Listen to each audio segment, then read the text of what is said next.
Oscar Pistorius, a famous Paralympic champion, is originally from South Africa and lives in the city of Pretoria. He was born on November 22, 1986, with a serious developmental disorder that caused his legs to be thin and underdeveloped. Oscar's family went through many hardships, and his parents often argued.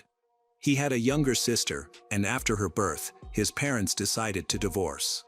However, his father continued to support the family financially. Oscar's mother taught him that one should not give up in difficult situations, but should fight instead. Growing up, Oscar was an active child. When he was just 1 year old, he had to have his legs amputated below the knee because they were not growing. At 17 months old, he was fitted with his first prosthetic legs. As Oscar grew older, he became stronger and decided to pursue a career in sports. He initially played rugby and water polo, but after injuring his kneecap as a teenager, he was advised to take up athletics for rehabilitation. Over time, his passion for athletics developed, particularly for short-distance running. At the age of 15, Oscar lost his mother, who had been his close friend and supporter in all his endeavors. This loss deeply affected him, leading to emotional distress, but he remained determined to continue his training and pursue his goals. His hard work paid off when, at 17, he won a bronze medal in the 100-meter race and a gold medal in the 200-meter race at the Athens Paralympic Games in 2004. In 2007, he showcased his talent again by finishing second in the 400-meter race. Despite his young age, Oscar has achieved incredible success that many can only dream of. He has attracted significant media attention and built a large fan base, earning him the nickname "the man who runs on blades," due to his special prosthetic legs and impressive speed. By 2012, Oscar had reached the peak of his athletic career. During this time, he met Riva Steenkamp, a 29-year-old South African model and law graduate, through a mutual friend named Justin. They felt an instant connection, often described as love at first sight, and began dating. They officially got engaged in 2013. Riva grew up in Cape Town with her father, Barry, her mother, June Steenkamp, and two half-brothers. The family later moved to Port Elizabeth, where she pursued a law degree at university. Riva was not only intelligent, graduating with honors, but she was also very attractive. She started modeling at the age of 14, initially as a hobby, but soon began to take it more seriously.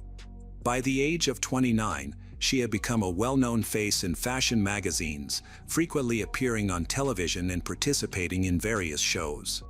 However, her life wasn't without challenges. At 20, she was involved in a serious accident while riding. Riva's father, Barry, was a renowned horse trainer and breaker. He introduced his daughter to riding at a young age, starting her off with a pony. When Riva was 20, she suffered a serious lower back injury after falling from a horse, which required her to nearly relearn how to walk. By 2012, she had fully recovered and had achieved both wealth and fame, similar to Oscar. Their first meeting was unplanned, but they encountered each other again at a major award event where Oscar was being honored. Photographers captured them together, and the media quickly labeled them a stunning couple, taking numerous photos and asking questions. Both Riva and Oscar were talented in their respective fields and appeared to be a perfect match. Eventually, they developed feelings for each other, began dating, and got engaged. On Valentine's Day, February 14, 2013, Oscar and Riva celebrated 3 months of their relationship with a dinner at Oscar's home.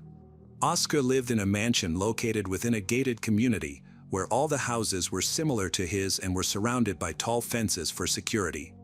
The residents were very wealthy and took extensive measures to protect themselves, such as using CCTV cameras, combination locks, and other security systems. The cameras at the entrance captured the arrival of Oscar and Riva. They enjoyed a romantic candlelight dinner and stayed up late into the night. Later, someone told the police that they had heard the sound of weapons exploding in Oscar's villa.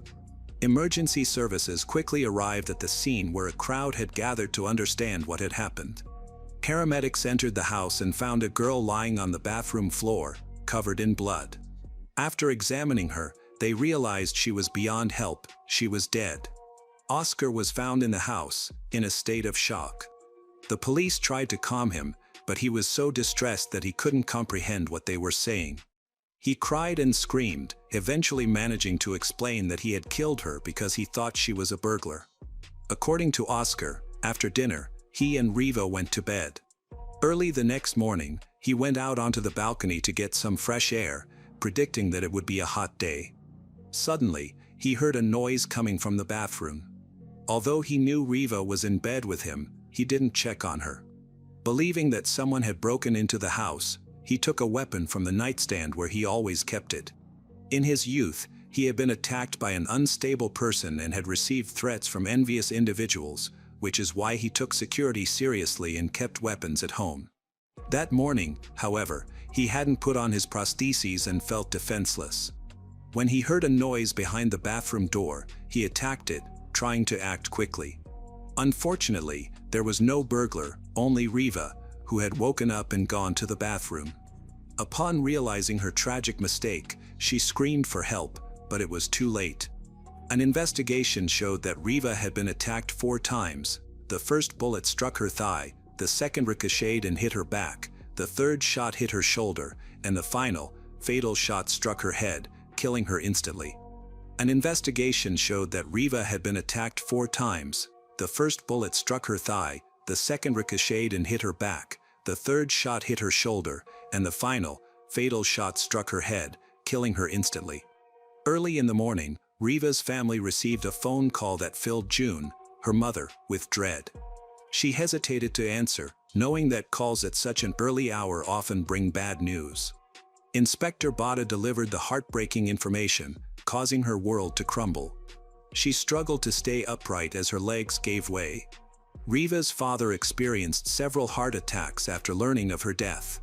The next time they would see their daughter would be at the crematorium to say their goodbyes. Riva's mother, June, quickly informed the police of her concerns about Oscar, noting that her daughter and Oscar had ongoing issues. Although they were still in a relationship which had lasted only 3 months, it was clear that things were coming to an end.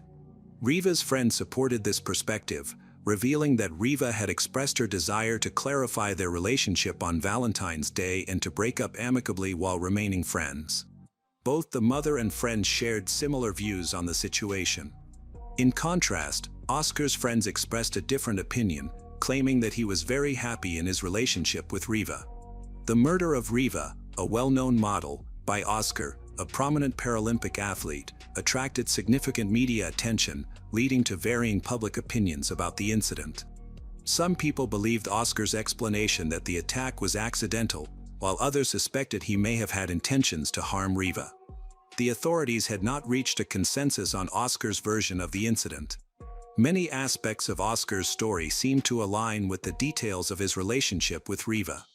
Friends of both Oscar and Riva stated that they were deeply in love, with Riva's friends confirming her happiness in this new relationship.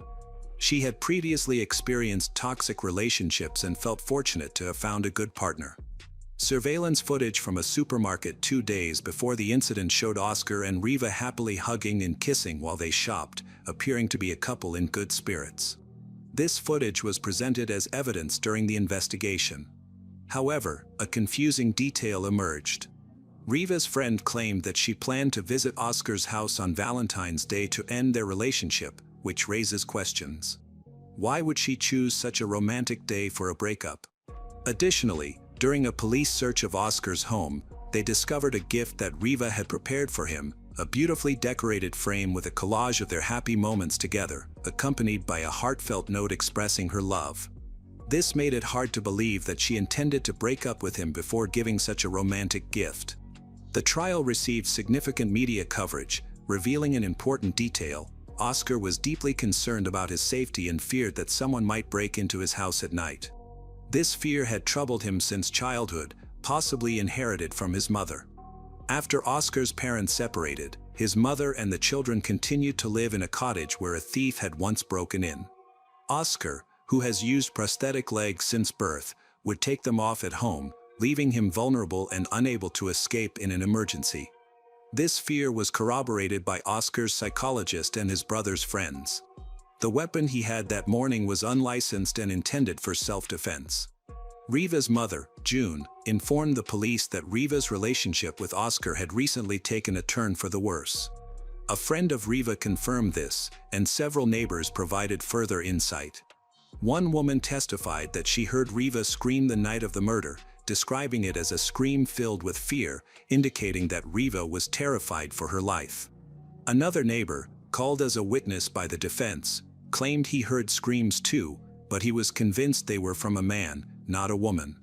Furthermore, during the trial, it was revealed that Riva was found on the bathroom floor, with the door locked and her mobile phone in hand. While it was normal for her to get up at night to use the bathroom, the locked door raises questions, particularly because she brought her phone with her. The prosecution investigated Oscar's history and discovered that years ago, he was involved in a serious boating accident on a river. He crashed into an obstacle and required immediate medical attention. Doctors performed surgery to repair his broken jaw and ribs, providing over 100 stitches. He was also diagnosed with a concussion and remained in a coma for several days. When police arrived at the scene, they found numerous empty beer bottles at the bottom of the boat. Eyewitnesses reported that Oscar was driving recklessly, screaming and laughing, while the boat sped down the river. After the accident, Oscar insisted he hadn't been drinking, but police tests revealed he was under the influence of alcohol. Additionally, it was revealed that Oscar had a long-standing problem with alcohol addiction. On March 3, 2014, the trial for the murder of Riva began. On September 12, Oscar Pistorius was found guilty of manslaughter because the judge determined that he did not intend to kill his girlfriend. He was sentenced to 5 years in prison. This sentence was considered lenient, and with good behavior, Oscar could have been released early. Over the years, Oscar gained many enemies and became concerned for his safety. The most notable adversary was prosecutor Jerry Nell, nicknamed Bull Terrier. After reviewing the case, he remarked, "Oscar is talking nonsense," and began searching for inconsistencies in Oscar's story. Jerry Nell, a dedicated professional, recognized that he was dealing with a man who had taken another person's life and sought true justice. After several court appeals, Jerry Nell succeeded in having Oscar's lenient sentence overturned. 2 years later, Oscar was back in court, facing charges of premeditated murder. Before the hearing began, the prosecutor wanted to speak with Oscar privately while he was under house arrest. He reminded Oscar that his home was protected by a 3-meter fence topped with electrified wire, along with an expensive security system and numerous motion sensors. Given this, where did the idea of a robber come from? The autopsy results showed that Riva had food in her stomach that she had eaten at 1 a.m., suggesting that she and Oscar had not gone to bed that night. The prosecutor suspected that Oscar was feeling jealousy toward Riva. As she prepared to leave, he became enraged. When Riva locked herself in the bathroom out of fear, he began attacking. This raised several questions. Why did Oscar start attacking? Why didn't he call the police if he believed a robber was in the bathroom? And why did he continue to attack after the first shot, especially when he heard Riva's screams? Overwhelmed by the prosecutor's portrayal of that night, Oscar struggled to respond. Jerry Nell assured Oscar that they would address many unanswered questions in court. The trial eventually took place, resulting in the judge sentencing Oscar Pistorius to 6 years in prison, a sentence that was similar to the original one. Oscar's lawyers later filed an appeal, which led to an increase in his sentence to 13 years and 6 months. As of 2023, Oscar can apply for parole, but he is still serving time in prison. Despite his repeated requests to be transferred to a different facility due to his fear of potential violence from other inmates, these requests were never granted. This marked the end of Oscar Pistorius' sporting career and public admiration. He was once a national hero, but his actions not only took the lives of others but also ruined his own promising future. Hello everyone, today we will learn about another case. The case of Jody Myers. One day, 20-year-old Jody Myers and her fiancé, 31-year-old Neil Archer, were attending a birthday party for Jody's stepfather. Although the celebration was lively, Neil was not enjoying themselves.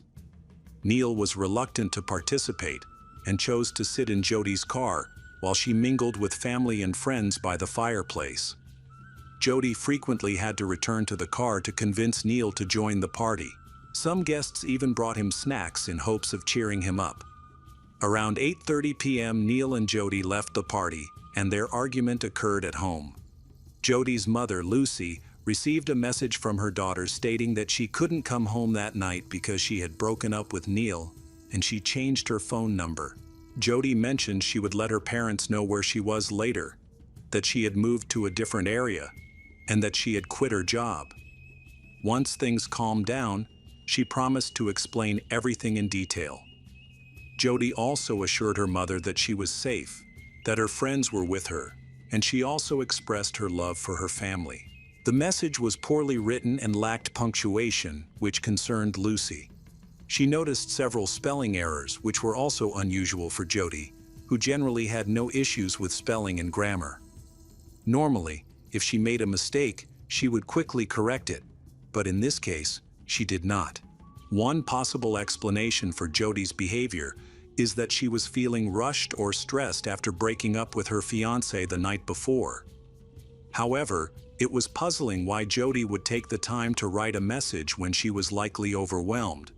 This causes Jody's mother and sisters to suspect that she was not the one who sent the message. Furthermore, Jody would never abandon her 2-year-old son, Elijah, who she had with Neil. Her family was certain of this. Elijah was the center of Jody's life, and she loved him dearly. Friends and family believed that if Jody had intended to leave, she would have taken him with her. This concern prompted the family to report Jody's disappearance to the police. The family members were reluctant to accept that something terrible might have happened, but they were also worried about losing precious time.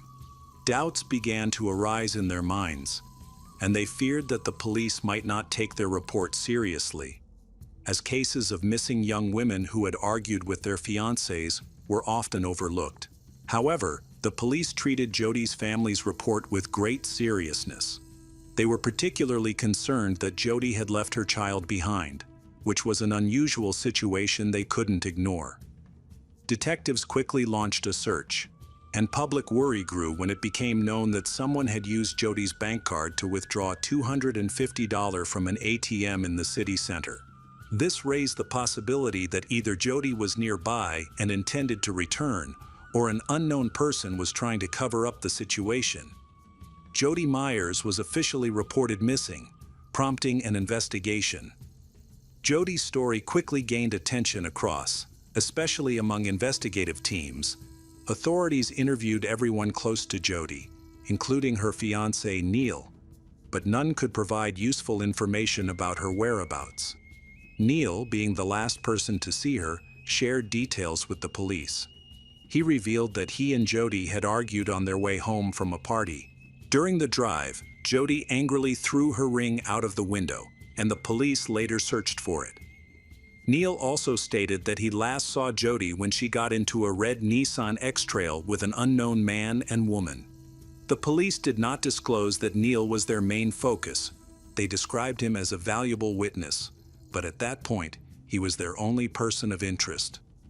Extensive searches were conducted in the areas surrounding where Jody was last seen, including local bushland and the Murray River, but no trace of her was found. The ring Jody allegedly threw out of the car also remained missing, despite Neil indicating where it might be. As the investigation progressed, relatives, friends, and acquaintances frequently appeared in the media to discuss the case and share their thoughts. Neil's mother, 57-year-old Margaret Archer, spoke to reporters about her son's partner, Jody. Margaret expressed hope for Jody's return, as she is needed by her son. Meanwhile, Neil addressed the media, responding to their presence outside his house while playing with his son. He took the increased attention calmly, stating only that it was a bit stressful for him, but he was happy to assist the authorities in the investigation. For the purpose of the investigation, the police requested video footage from ATM surveillance cameras and were surprised by what they found. The money had not been withdrawn by Jody or Neil, as they had previously thought. Instead, it was a woman in a hooded sweatshirt, clearly trying to conceal her identity. Detectives quickly identified this woman as Margaret. While her cash withdrawal did not implicate her in murder, she was arrested for theft. It was unclear how Margaret had obtained Jody's bank card and used it after Jody went missing. Margaret might have stolen the card or borrowed it from Jody. Regardless, Margaret strongly denied any involvement in Jody's disappearance, both to the police and in public. After being questioned, she was released on bail. But this unusual situation led investigators to closely examine her actions during the time Jody was missing. Detectives discovered 2 receipts from different hardware stores. Margaret had purchased 10 bags of cement from one store and another 10 bags from a second store, along with a wheelbarrow. These purchases were notable for their large quantity. Investigators needed to verify that these transactions were made by Margaret. They visited the store where Neil's mother had gone 3 days after Jody's disappearance.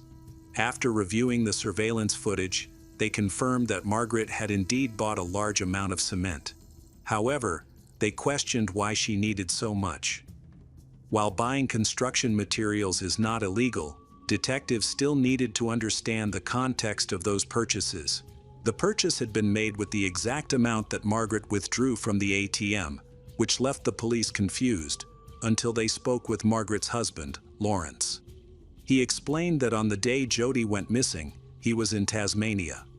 When he returned home, his son Neil told him he had a Father's Day gift.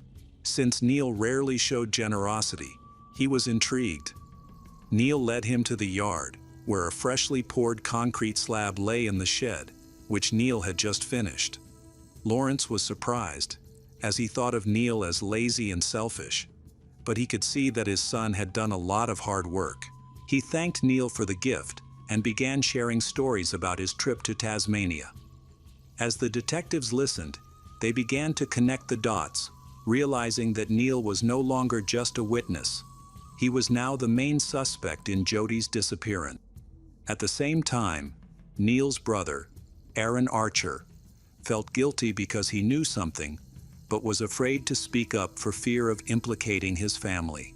Aaron was hesitant to carry out certain tasks requested by relatives. When he learned something troubling, he urged Neil to go to the police, but Neil refused. With no other option, he went to the station and decided to share everything he knew. On September 24, 2015, at midnight, Aaron met with police officers at a predetermined location. Following his brother's visit to the police station, Neil was taken into custody and charged with the murder of his fiancée, Jody Myers. The next day, investigators searched the home of Margaret in Murray Bridge, a town about an hour and a half from Adelaide. During this search, forensic teams discovered a woman's body buried in a shallow grave beneath a concrete slab in the shed. This slab had been a Father's Day gift for Lawrence. Experts later confirmed that the body was Jody Myers, who had been missing for a month. Investigators indicated that the evidence suggested a violent murder had taken place. Afterward, Lucy's son-in-law, Michael Bates, publicly expressed the family's hopes for Jody's safe return until they received the tragic news. Her death created a profound loss for them, but they cherished the loving memories of her as a mother, daughter, and sister, emphasizing that she was not to be blamed for anything. From that point on, the family was left with only memories, which they considered their most precious treasures. A few months later, Margaret was arrested for her alleged involvement in Jody's murder. Despite the charges, Margaret was working hard to prove her innocence. It is believed that Neil's father, Lawrence, was unaware of the events surrounding the case. Then, investigators have built a detailed narrative into the Jody Myers case. After returning home from a party, Jody and Neil had a severe argument. Neil felt that he had not impressed Jody's parents and believed they wanted him and Jody to break up. In a moment of rage, he lost control and strangled Jody with the cord of his hoodie until she stopped breathing. Later, reports surfaced that while in jail, Neil told other inmates that his mother had been present during the argument and had restrained Jody, although this claim could not be substantiated. The following day, Neil asked his mother to help him hide the crime, and Margaret, without hesitation, agreed to dispose of the evidence related to the murder of Jody, who had given her a grandchild. She withdrew cash from the ATM to buy cement and added $10 to Jody's phone to send a message to Jody's family. It became clear that Neil pressured his mother to handle all the illicit activities for him. Margaret had previously been a victim of domestic violence herself, which makes it even more perplexing that she would agree to cover up such a tragic crime. Many people find this behavior abnormal, regardless of a mother's love for her child. It is difficult to believe she would justify helping him in such a horrific situation. However, some parents claim they would do anything for their children, and Margaret likely belonged to this group, which is truly disturbing. Even more alarming is the fact that Jody's 2-year-old son, Elijah, partially witnessed the incident. He was sitting in the car while Margaret visited hardware stores and made purchases. It was also revealed that Elijah was in Margaret's house when Neil transported and buried his mother's body in a shed. As the case progressed, new information shocked the public. The police recorded phone calls between Margaret and Neil discussing how to hide the crime. Both felt guilty and unable to find a solution to their problem. During their conversations, they also mentioned Neil's brother, Aaron. Margaret attempted to involve her second son, and later his half-sister, in the cover-up. She pressured them to burn clothes and destroy evidence, such as cement bags. However, Aaron cleverly refused to comply and eventually reported the situation to the police. In 2016, Neil Archer pleaded guilty to the murder of Jody Myers. In 2017, he was sentenced to life in prison, with the possibility of parole after 22 years. This outcome is relatively favorable by Australian standards, and it is reassuring that the murderer accepted his guilt. In South Australia, a guilty plea can lead to a sentence reduction of about 30%, but the judge determined that Neil did not merit this reduction. Jody's friends and family were pleased with the verdict. Meanwhile, Margaret Archer hesitated until the last moment to admit her wrongdoing. She changed her story and confessed. Her lawyer claimed that Margaret had always lived a good life and cared deeply for her large family. However, considering that she waited until the very end, unwilling to confess to the crime, one can easily conclude that Margaret felt no remorse for her actions. In 2018, she was sentenced to 6.5 years in prison for aiding a criminal. Then, she was released in June 2022. Meanwhile, little Elijah is being cared for by his grandmother, Lucy. Hello friends, welcome to our channel. Today we're going to take a look at another horrible case with you, the case of Noreen Boyle. John Boyle Jr. is a chiropractor in Mansfield, Ohio. He has a successful practice, which is considered one of the best in the state. John and his wife, Noreen Boyle, have been married for over 20 years and have 2 children. In 1989, their eldest son, Collier, turned 11. They also adopted a 3-year-old daughter from Taiwan named Elizabeth. Noreen was born into a working-class family in Philadelphia and worked as a dental hygienist. She supported John through his schooling in the early years of their marriage, but after Collier was born, she became a stay-at-home mom. Thanks to John's successful career, the family enjoys a comfortable life. Their children attend private schools, travel, shop, and experience the World Cup without financial worries. Although the couple appears to be a model family from the outside, John has a disturbing personality. He was often abusive to his wife and displayed controlling behavior. Furthermore, he was unfaithful. John frequently pursued relationships with other women, a fact known to his friends, family, and Noreen. For years, she tolerated his behavior in an attempt to preserve the marriage for the sake of their children, despite being aware of his infidelity and his constant pursuit of younger women. Whenever she confronted him about his affairs, he reacted violently. In general, John could not tolerate any criticism of himself. Noreen's son, Collier, also felt the effects of his father's behavior from a young age. However, This situation could not last forever. In December 1989, Noreen filed for divorce.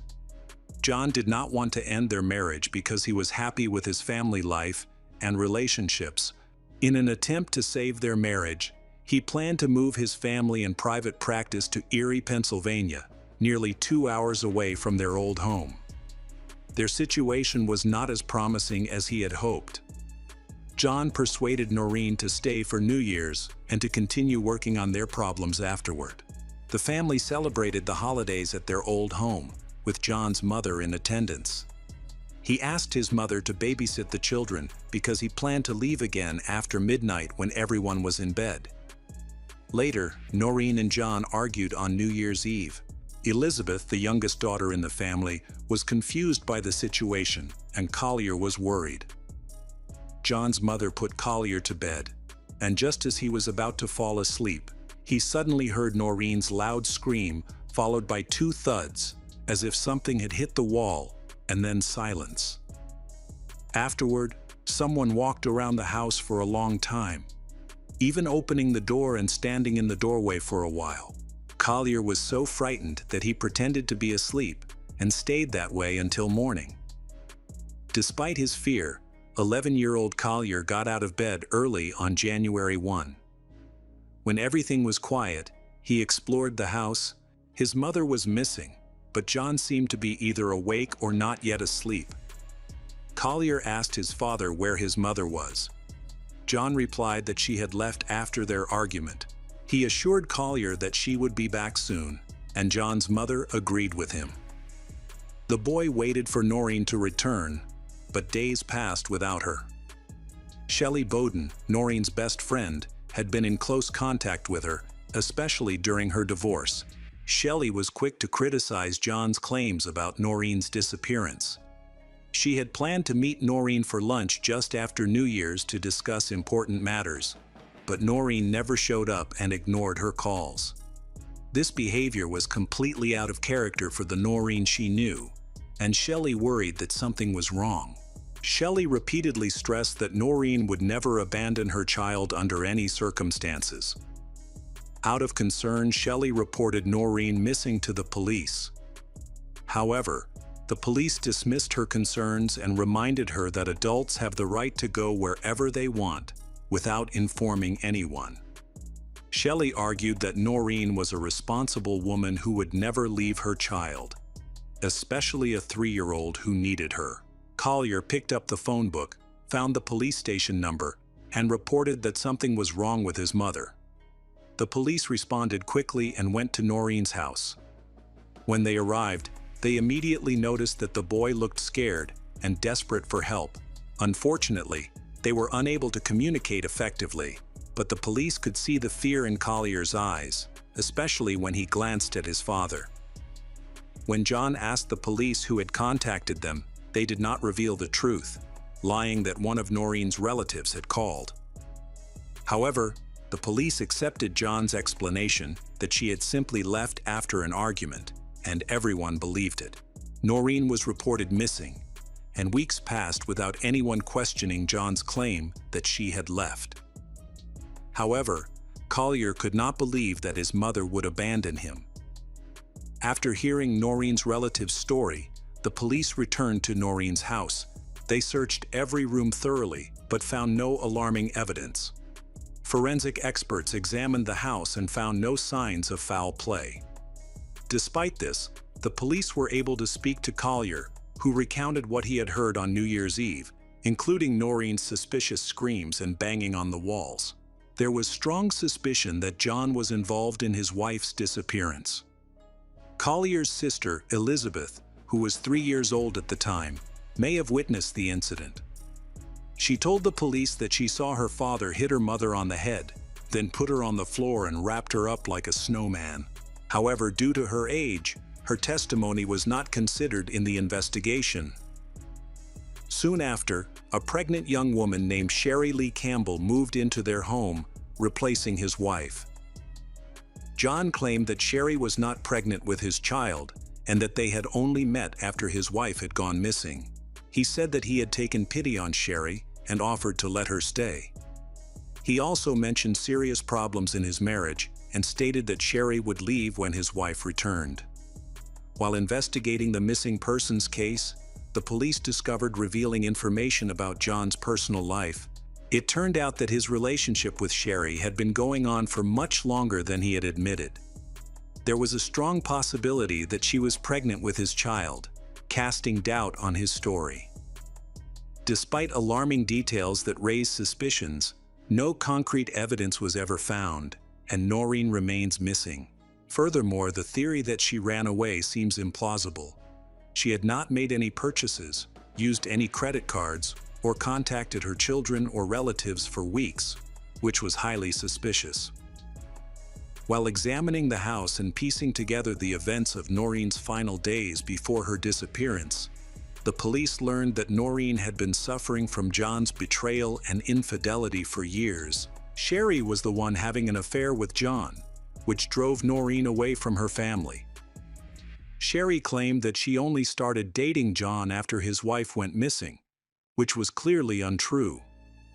Collier sought help because he was afraid of staying with his father, whom he believed was a murderer. While searching John's car, Collier discovered a photo of Sherry taken before New Year's. He considered showing it to the police. The photo was taken in front of a new house, so they decided to visit that location. Unfortunately, John refused to let them in, and they needed evidence to obtain a search warrant. More than 2 weeks after Noreen went missing, the police began to take the case more seriously, as her prolonged silence raised suspicions. Police discovered John's banking activities. They discovered that during the time Noreen was reported missing, John had made suspicious transactions. John rented a drill and purchased cleaning supplies from a hardware store, as well as quick-dry cement. He also frequently filled up gas in Erie, possibly during his visits to the new home. The investigation has now shifted its focus to the new house, as no evidence of a crime was found at the John family's old home. Collier said he noticed a ring on Sherry's finger that belonged to the boy's mother. He told his father this directly. The situation became more concerning when John told Collier that they were going to a neighboring state for fun the next day. He suggested a trip to a forest in the Highlands, which sounded very ominous and raised fears for the boy's safety. When the police arrived at the newly renovated house in Erie, it was clear that John had put a lot of effort into both the interior and exterior. However, the investigation focused on finding clues related to Noreen's disappearance and rescuing a boy from his father. The police searched the house meticulously, as such environments could hide bodies or evidence of a crime. The most intriguing discovery was in the basement. In a nearly empty room that was being renovated, they found a new carpet. When the rug was pulled back, they discovered a rectangle of freshly poured concrete. This anomaly caught the attention of the police, prompting them to investigate further by removing the concrete. While removing the concrete, they detected the smell of a decomposing human body. After completely removing the floor, they found a makeshift grave containing the body of a woman. Everyone immediately believed that this was Noreen's body. In the 3 weeks since her disappearance, the body had decomposed significantly.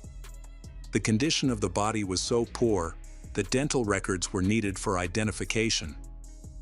Collier did not have to go with his father into the woods, where the boy could have been in danger. The police found the necessary evidence, ensuring that the boy was taken to Child Protective Services, where he would be safe. However, Noreen's tragic death was a huge shock to Collier. The boy had a deep bond with his mother. Noreen was not only his mother, but also his best friend. After discovering Noreen's body in her new home in Erie, the police found an expensive watch on her, which also served as a means of identification. Noreen's relatives noticed that her wedding ring was missing. According to a forensic expert, Noreen died between the night of December 31 and January 1. The police interviewed potential witnesses, especially neighbors who may have seen something unusual. A key witness was a man who lived next door and was awake from midnight to 4 a.m. on the night of the murder. He reported observing suspicious activity at John's house. Around 3 a.m., he saw John arrive with large bags. In the days that followed, John returned to the house frequently, working for hours and picking up heavy bags, which he then loaded into his car.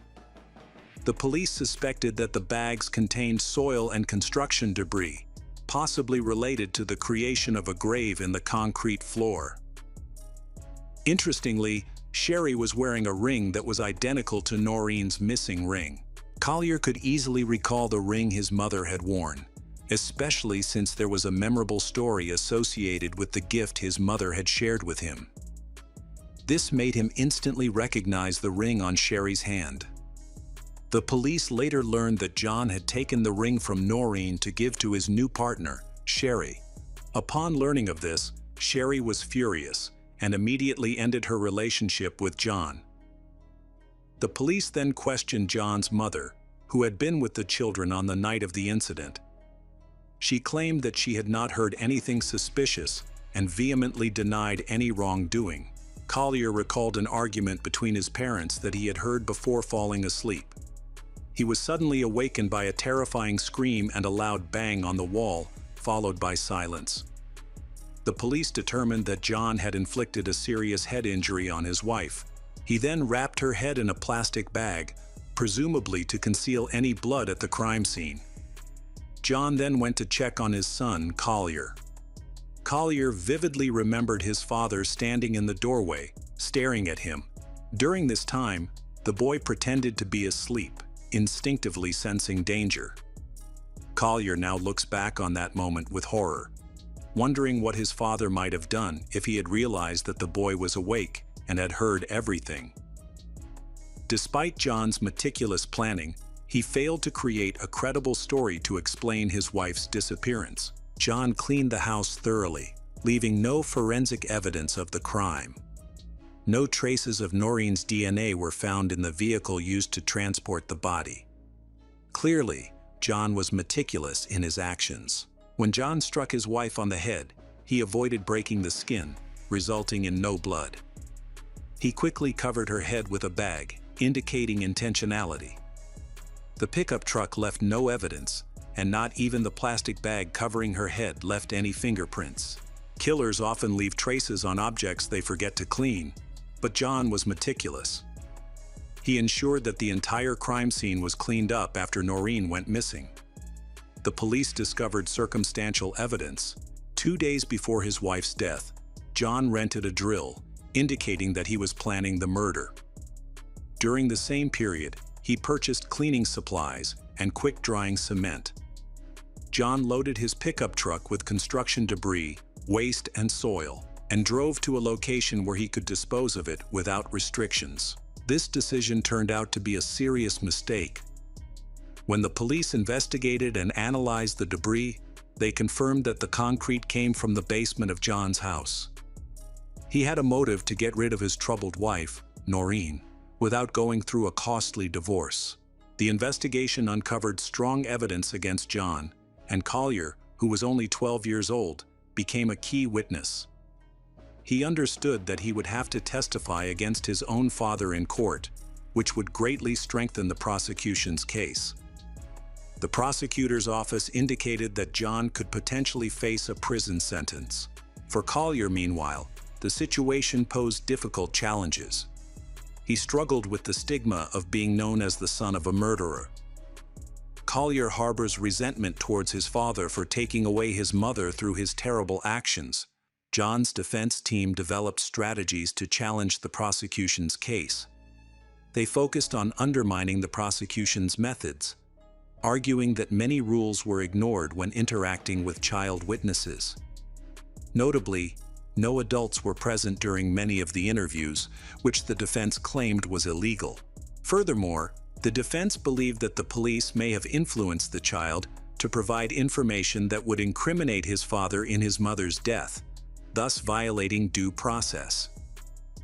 John attempted to create a strong alibi to prove his innocence. He even convinced his brother to lie to the police, claiming that Noreen had called him. This made the investigation even more difficult for the police. The lie was exposed when it became clear that Noreen had died before that date. Despite this false testimony, John's brother did not face any charges. John's reputation as a successful chiropractor helped him maintain a positive image in the community. He was seen as a family man and a good father. He and Noreen had adopted a baby girl, and John was ready to have more children. At the time of the murder, Sherry Lee Campbell was pregnant and was able to prove that John was the father. Throughout the investigation, many questions arose about Sherry. Did she know about John's plan to kill his wife, or was she involved in the crime? These suspicions were fueled by her previous involvement in a real estate scam. A real estate broker reported seeing a young woman who looked like Sherry with Dr. John. However, the police found no evidence linking her to the crime or indicating that she knew about John's murderous intentions. She testified against him in court and cut off all contact with him afterward. Nevertheless, some people still believe that she may have had a role in the events that occurred. John's legal team presented their own arguments against the case. They identified errors in the autopsy report and even tried to argue that the body found in the basement was not Noreen's, but that of someone else who had been buried there earlier. However, the results of subsequent examinations confirmed that it was indeed Noreen's body, reinforcing the police's belief in John's guilt. As the jury deliberated, the atmosphere became tense. John Boyle Jr. was convicted of the premeditated murder of Noreen Boyle, and due to aggravating circumstances, was sentenced to life in prison without parole. His lawyers subsequently appealed several times. In 2010, John requested a review of his sentence and sought clemency. Initially, the request was denied, but it was later granted, allowing him the opportunity for early release after 20 years. John's defense team continued to fight for him even after his 2020 parole hearing. For nearly 30 years he had denied killing his wife, but he eventually changed his story. John admitted to Noreen's death, but it was clear that he had been dishonest. His real intention was to have his sentence reduced and go free. He showed little remorse, claiming that he had pushed his wife in a fit of rage, causing her to accidentally fall and hit her head, resulting in her death. He refused to discuss other actions that suggested he had planned the crime. As a result, his request for parole was denied, and he remained in prison. John's family shunned Collier, and Noreen's relatives were unable to adopt the boy because they were too old. He was adopted by a caring family in Canada. As he grew older, Collier changed his last name. He initially worked as a magazine model before becoming a successful cameraman in Los Angeles. He eventually teamed up with a renowned director and produced a documentary in 2018 that recounted the story of his mother, Noreen Boyle's death, as well as his fight for freedom and the horror of his father's crimes. While making the film, Collier visited his father in prison nearly 30 years after John was convicted of murder. During their meeting, John claimed that he had accidentally killed his wife during an argument when she lunged at him with a knife, and he instinctively pushed her away. Collier did not believe his father's story, but chose to forgive him. Despite this, John still harbored resentment toward Collier and did not consider him part of his family. Hello again, true crime fans. We've got another mysterious case to explore. The case of Esmeralda Riches. Esmeralda Riches was born on August 23, 2006. Little is known about her childhood, but it is understood that she grew up in a loving family with her older sister. The family ran a small supermarket, where Esmeralda spent most of her time before attending the Agricultural Polytechnic Institute. She aspired to pursue higher education and dreamed of a modeling career, which she often showcased on social media. Esmeralda has an attractive appearance, giving her a great chance of success in this field. Esmeralda regularly shares funny and dancing videos on her social media, clearly enjoying her online presence and being in front of the camera. Her friends describe her as cheerful and kind, always ready to help others, which makes her popular. Unlike most teenagers, Esmeralda preferred to stay at home and invite her friends over rather than go out to various places. However, in the weeks leading up to the tragic incident, she suddenly began spending more time with her friends outside the house. This change in behavior confused her mother and sister. Her sister even suggested to their mother that they set some boundaries for Esmeralda, but her mother thought this was typical teenage behavior and did not see it as a cause for concern. However, the real problem was not her friends but her teacher, 30-year-old John Kelly Martinez. John had begun his teaching career after passing his teacher exam and started his probationary period in June 2022 at the academy where Esmeralda was in her final year. He initially taught mathematics but later volunteered to teach physical education, working with all groups, including Esmeralda's class.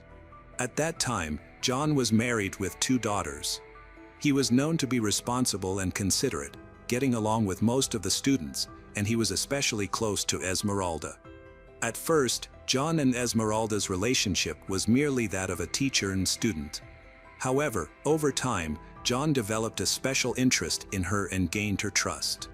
One day during recess, John sat down next to Esmeralda and her friends and began asking strange questions, such as who the girls lived with, whether they had boyfriends. Unfortunately, the students did not notice John's strange behavior. Soon, he began inviting Esmeralda to meet him outside of school, often bringing other students along to avoid attracting attention. On February 12, 2023, John planned to go for a walk along the beach that evening with his nephew and 3 of Esmeralda's friends. However, since Esmeralda's parents did not allow her to go out at night, she was worried that her mother would not permit her to join them. To resolve this issue, she asked John to pick her up and help convince her mother. John agreed and arrived at Esmeralda's house around 7:30 p.m. in his black Honda, accompanied by his nephew and 3 friends. They went inside to talk to Esmeralda's mother about allowing her to go for a walk to a nearby horse show. At first, her mother was hesitant. However, after considering that Esmeralda would be with her teacher and classmates, Esmeralda's mother finally agreed to let her go. She did not know that this decision would have serious consequences for her daughter. That evening, Esmeralda's father returned home from church and found that Esmeralda was missing.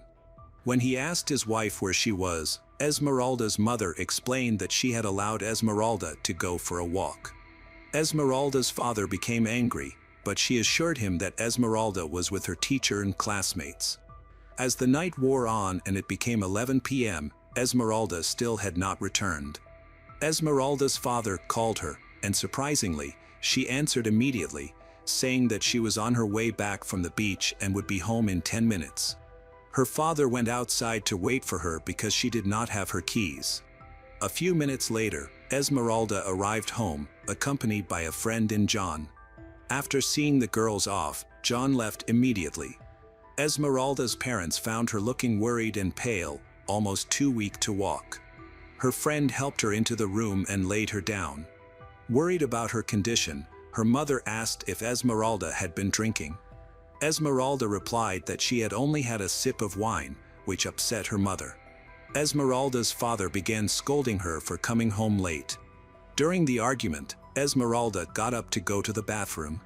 Her mother then noticed a red stain. When her mother asked about it, Esmeralda said that she had just started her period.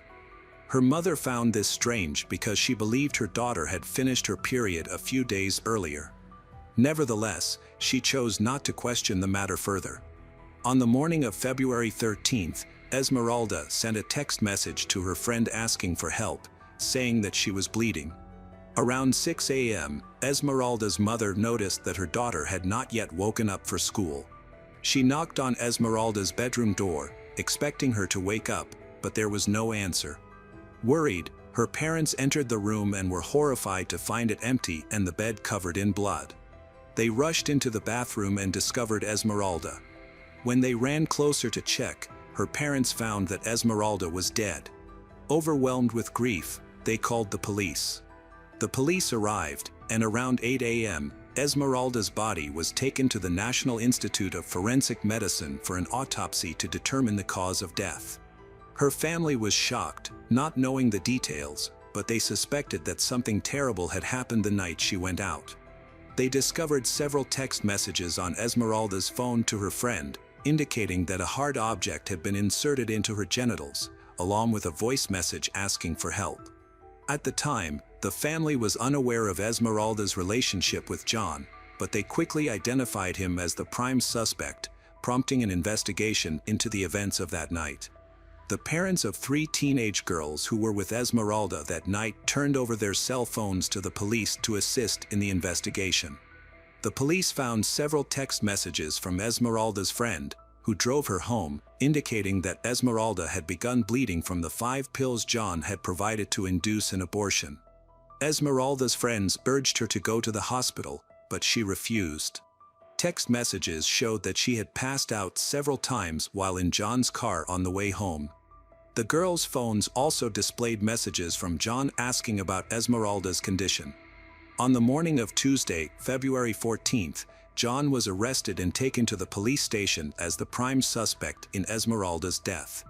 The Department of Education suspended him for 90 days without pay to allow the investigation to proceed. During the search of John's home, his nephew was also arrested for attempting to conceal clothing, specifically the shirt, pants, and shoes that John had been wearing that night. Meanwhile, the chief prosecutor interviewed the 3 girls who were with Esmeralda. Their testimony was crucial for the police in piecing together the events of that night. They reported that they initially drove around the area, but at some point, John stopped at a store where he bought some beer and pills. When he returned to the car, he told Esmeralda to move from the back seat to the front. They then drove over 60 kilometers to the beach. John poured beer into a thermos and added some unidentified pills before giving them to Esmeralda. She indicated that she did not know what was in the thermos besides the beer. When they reached the beach, everyone got out of the car except for John and Esmeralda. After about half an hour, John called the group to say it was time to head back. On the way, Esmeralda asked to stop at a gas station so she could use the restroom. When her friends joined her, they noticed that her clothes were covered in blood. Everyone rushed to help Esmeralda. The gas station manager saw the situation and informed John of what was happening, causing him to panic and say that they might be in trouble and needed to take Esmeralda home. Her friends decided to buy her a new outfit. As they drove to Esmeralda's house a few miles away, they needed to stop at a friend's house to change Esmeralda's clothes again. The prosecutor's office obtained surveillance camera footage from the gas station where the girls said they had stopped that night. The video confirmed that the car had indeed stopped there, and the manager corroborated the girls' claim. A few days later, forensic experts examined the area and found traces of human blood where the girls had indicated. Police also discovered another stop at a pharmacy at 10:21 p.m., where they obtained surveillance camera footage and John's purchase receipt. The receipts showed that he had purchased water, medicine, and disposable towels for the woman. While the investigation was still ongoing, Esmeralda's funeral was held. Friends and family said their final goodbyes, remembering her as a fun-loving and loving young woman. Her sister stood by the coffin, deeply saddened. Esmeralda was buried in the city cemetery according to Christian tradition. During the burial, her parents expressed deep sorrow at their loss.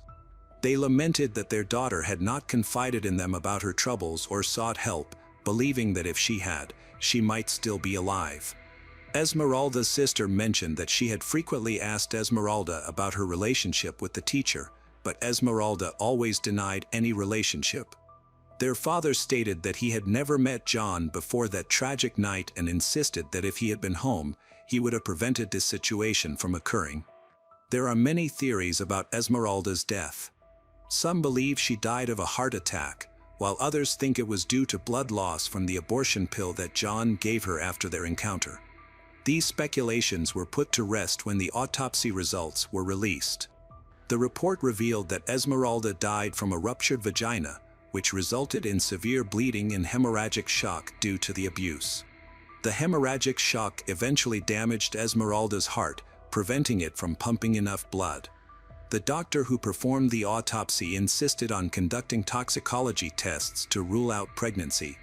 At the time of her death, her family was confident that the results would be negative, believing that Esmeralda and John's encounter that night was their first and last. The family's attorney stated that regardless of the test results, they would seek a more thorough investigation. Esmeralda's family conducted their own tests, which returned different results than those of the state medical examiner based on evidence collected by the police on February 20th. As a result, the prosecutor's office sought to charge John and also requested the arrest of his nephew, Robiel Murillo Martinez, as an accomplice. The prosecution's theory was that John drugged Esmeralda that night to assault her, causing injuries that eventually led to her death hours later. Robiel allegedly knew about the incident. However, the attorneys for John and his nephew argued that the prosecutors did not have enough evidence to hold both men in custody and requested their release. The defense attempted to blame Esmeralda's parents for her death, claiming they were angry that Esmeralda had been with John and his nephew that night. After reviewing the evidence presented at trial, the judge ordered John to be held in a correctional rehabilitation center for 12 months before the trial. Robiel was required to report regularly to the police station. Additionally, the girls who were with Esmeralda that night were summoned to assess their involvement and potential punishment. This court decision helped to defuse tensions, but the lawyer warned that Esmeralda's body might need to be exhumed for further forensic examination. A few days later, the case was again thrust into the spotlight when an audio recording, allegedly made by one of John's daughters, began circulating online. In this recording, the daughter defended her father, claiming that Esmeralda was not abused because she willingly got into John's car. Meanwhile, John's wife faced a separate scandal after she sold her husband's car for about $14,000 shortly after his arrest. On March 28, the prosecutor's office confirmed that John's wife had sold the car and expected to receive the remaining payment later. Police also seized a handgun that had been sold to John by a woman. John's wife was arrested on suspicion of involvement in the crime and concealing evidence, but was released hours later due to a lack of evidence against her. The investigation continues. In the following months, police worked to gather evidence to confirm John's involvement in Esmeralda's death. During a second search of John's home, they discovered a box of birth control pills containing levonorgestrel, the same active ingredient found in Esmeralda's body. Additionally, brown women's pants, a dark blue blouse, and a white napkin were collected from the house. Several pieces of blue plastic bags and other items were collected and sent for forensic examination. Subsequent analysis determined that the clothing belonged to Esmeralda. On November 24, 2023, judge ordered that John be tried as the sole defendant in the case concerning Esmeralda's death. The judge dismissed the charges of illegal possession of a weapon, leaving him to be tried only for the charges of deprivation of life and abuse related to Esmeralda. A judge from the Superior Court will decide John's sentence. In contrast, all charges against Robiel Murillo Martinez were dismissed due to insufficient evidence. The prosecution and Esmeralda's family lawyers have expressed their intention to appeal this decision. The trial was originally scheduled to begin on January 9, 2024, but was postponed. The hearing finally began on January 15, with the press barred from attending. The hearing commenced with the reading of the indictment, followed by testimony from witnesses. Esmeralda's parents were the first to speak. They expressed their deep love for their daughter and their immense grief at losing her. Esmeralda's father directed his comments at John, emphasizing that John had relied on his role as an educator and child advocate. After the emotional testimony from Esmeralda's family, John spoke. He tries to play the victim, admitting to being intimate with Esmeralda but insisting it was consensual. He also claimed that he had brought her home alive and unharmed. The prosecution argued that Esmeralda died as a result of fatal injuries inflicted by John. To support their case, the prosecution presented 40 pieces of evidence, including witness statements, audio and video material collected during the investigation, and photos and videos of Esmeralda with John, as well as Esmeralda's autopsy report. After all the evidence was presented, the prosecution and Esmeralda's family attorney requested a prison sentence for John. They also attempted to add an additional charge, alleging that he had committed the crime of torturing a minor. However, this charge was dismissed by the judge.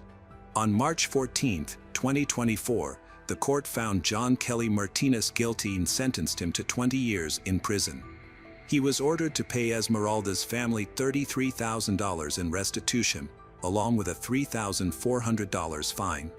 After the verdict, John apologized to Esmeralda's parents and the public for his actions. Although no sentence could bring Esmeralda back, the verdict brought relief to her family.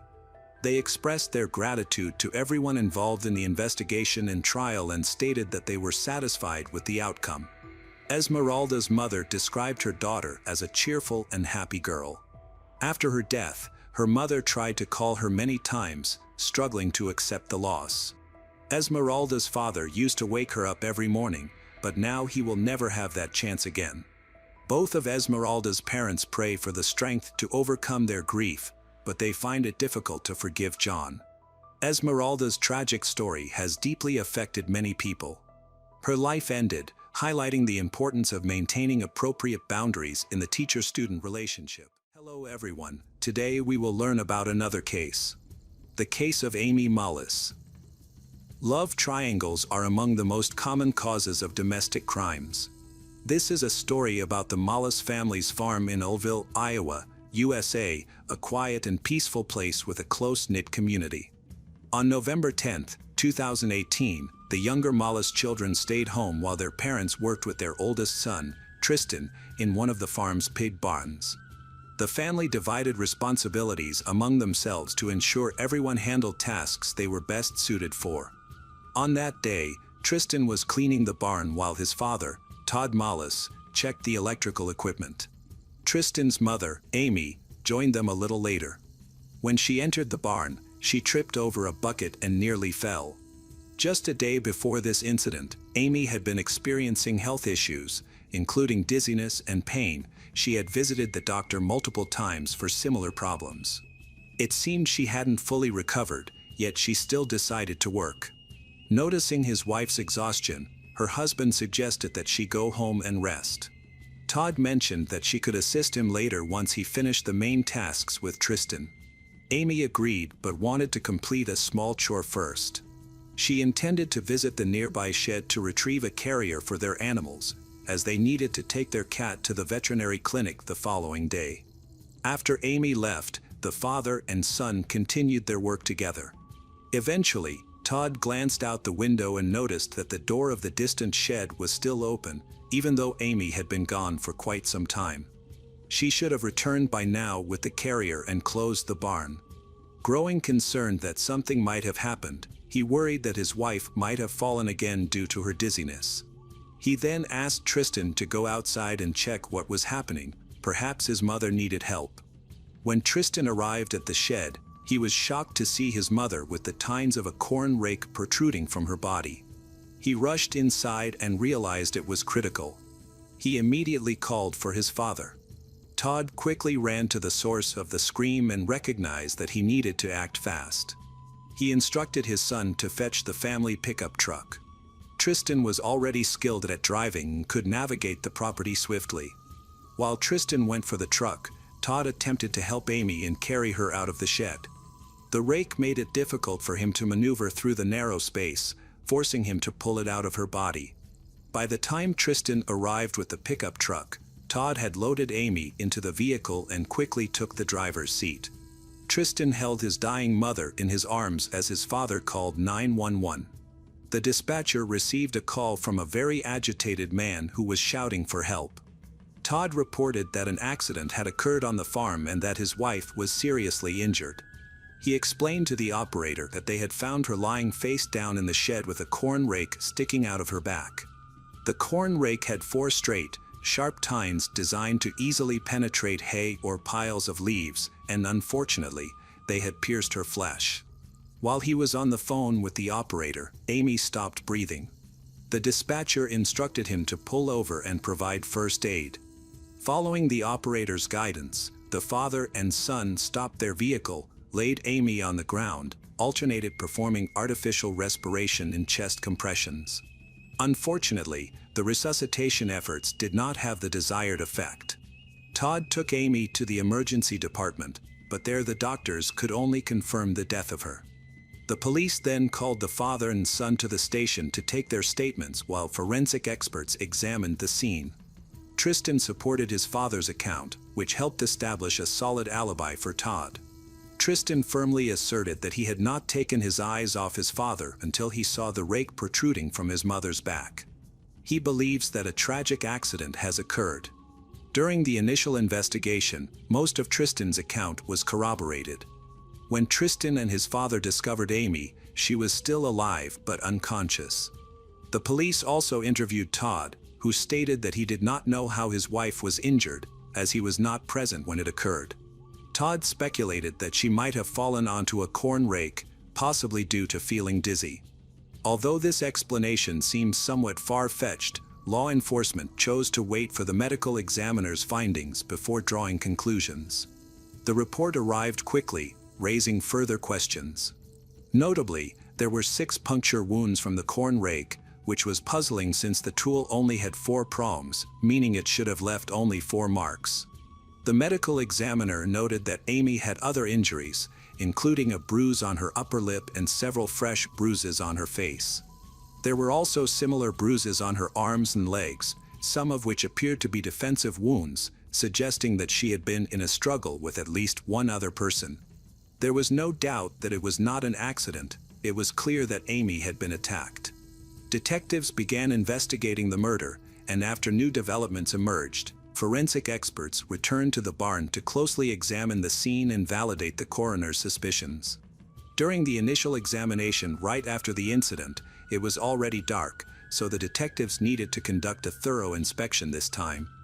Forensic scientists found several bloodstains in the shed, where Tristan had discovered his injured mother. There were small splatters on the chemical bags along the walls, on the floor, and on all nearby surfaces. The scene indicated a violent attack, as the blood had spread widely. This suggested that Amy could not have fallen onto the corn rake by herself, as her husband had claimed.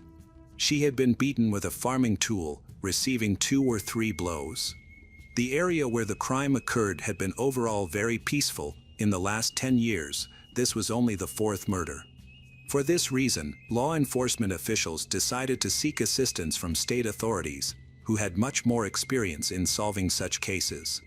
Investigators spoke with the neighbors of the Malus family, who revealed that their marriage had long been troubled.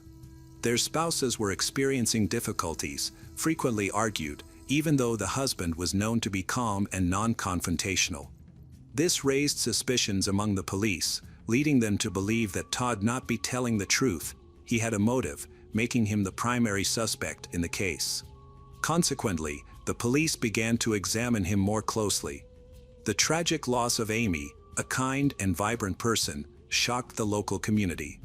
Many were surprised that a mother of 3 could find herself in such a deadly situation. Detectives began investigating the couple's personal life to find a possible motive for the murder. 5 years earlier, Amy had cheated on Todd, which shattered his trust in her. This betrayal led to a decline in their once ideal relationship. However, they worked through their issues, decided to try to save their marriage for the sake of their children. They attended counseling with a family psychologist. Amy left her nursing job at the hospital to spend more time with her family, help on the farm, where she took care of the plants and animals and managed the family's finances.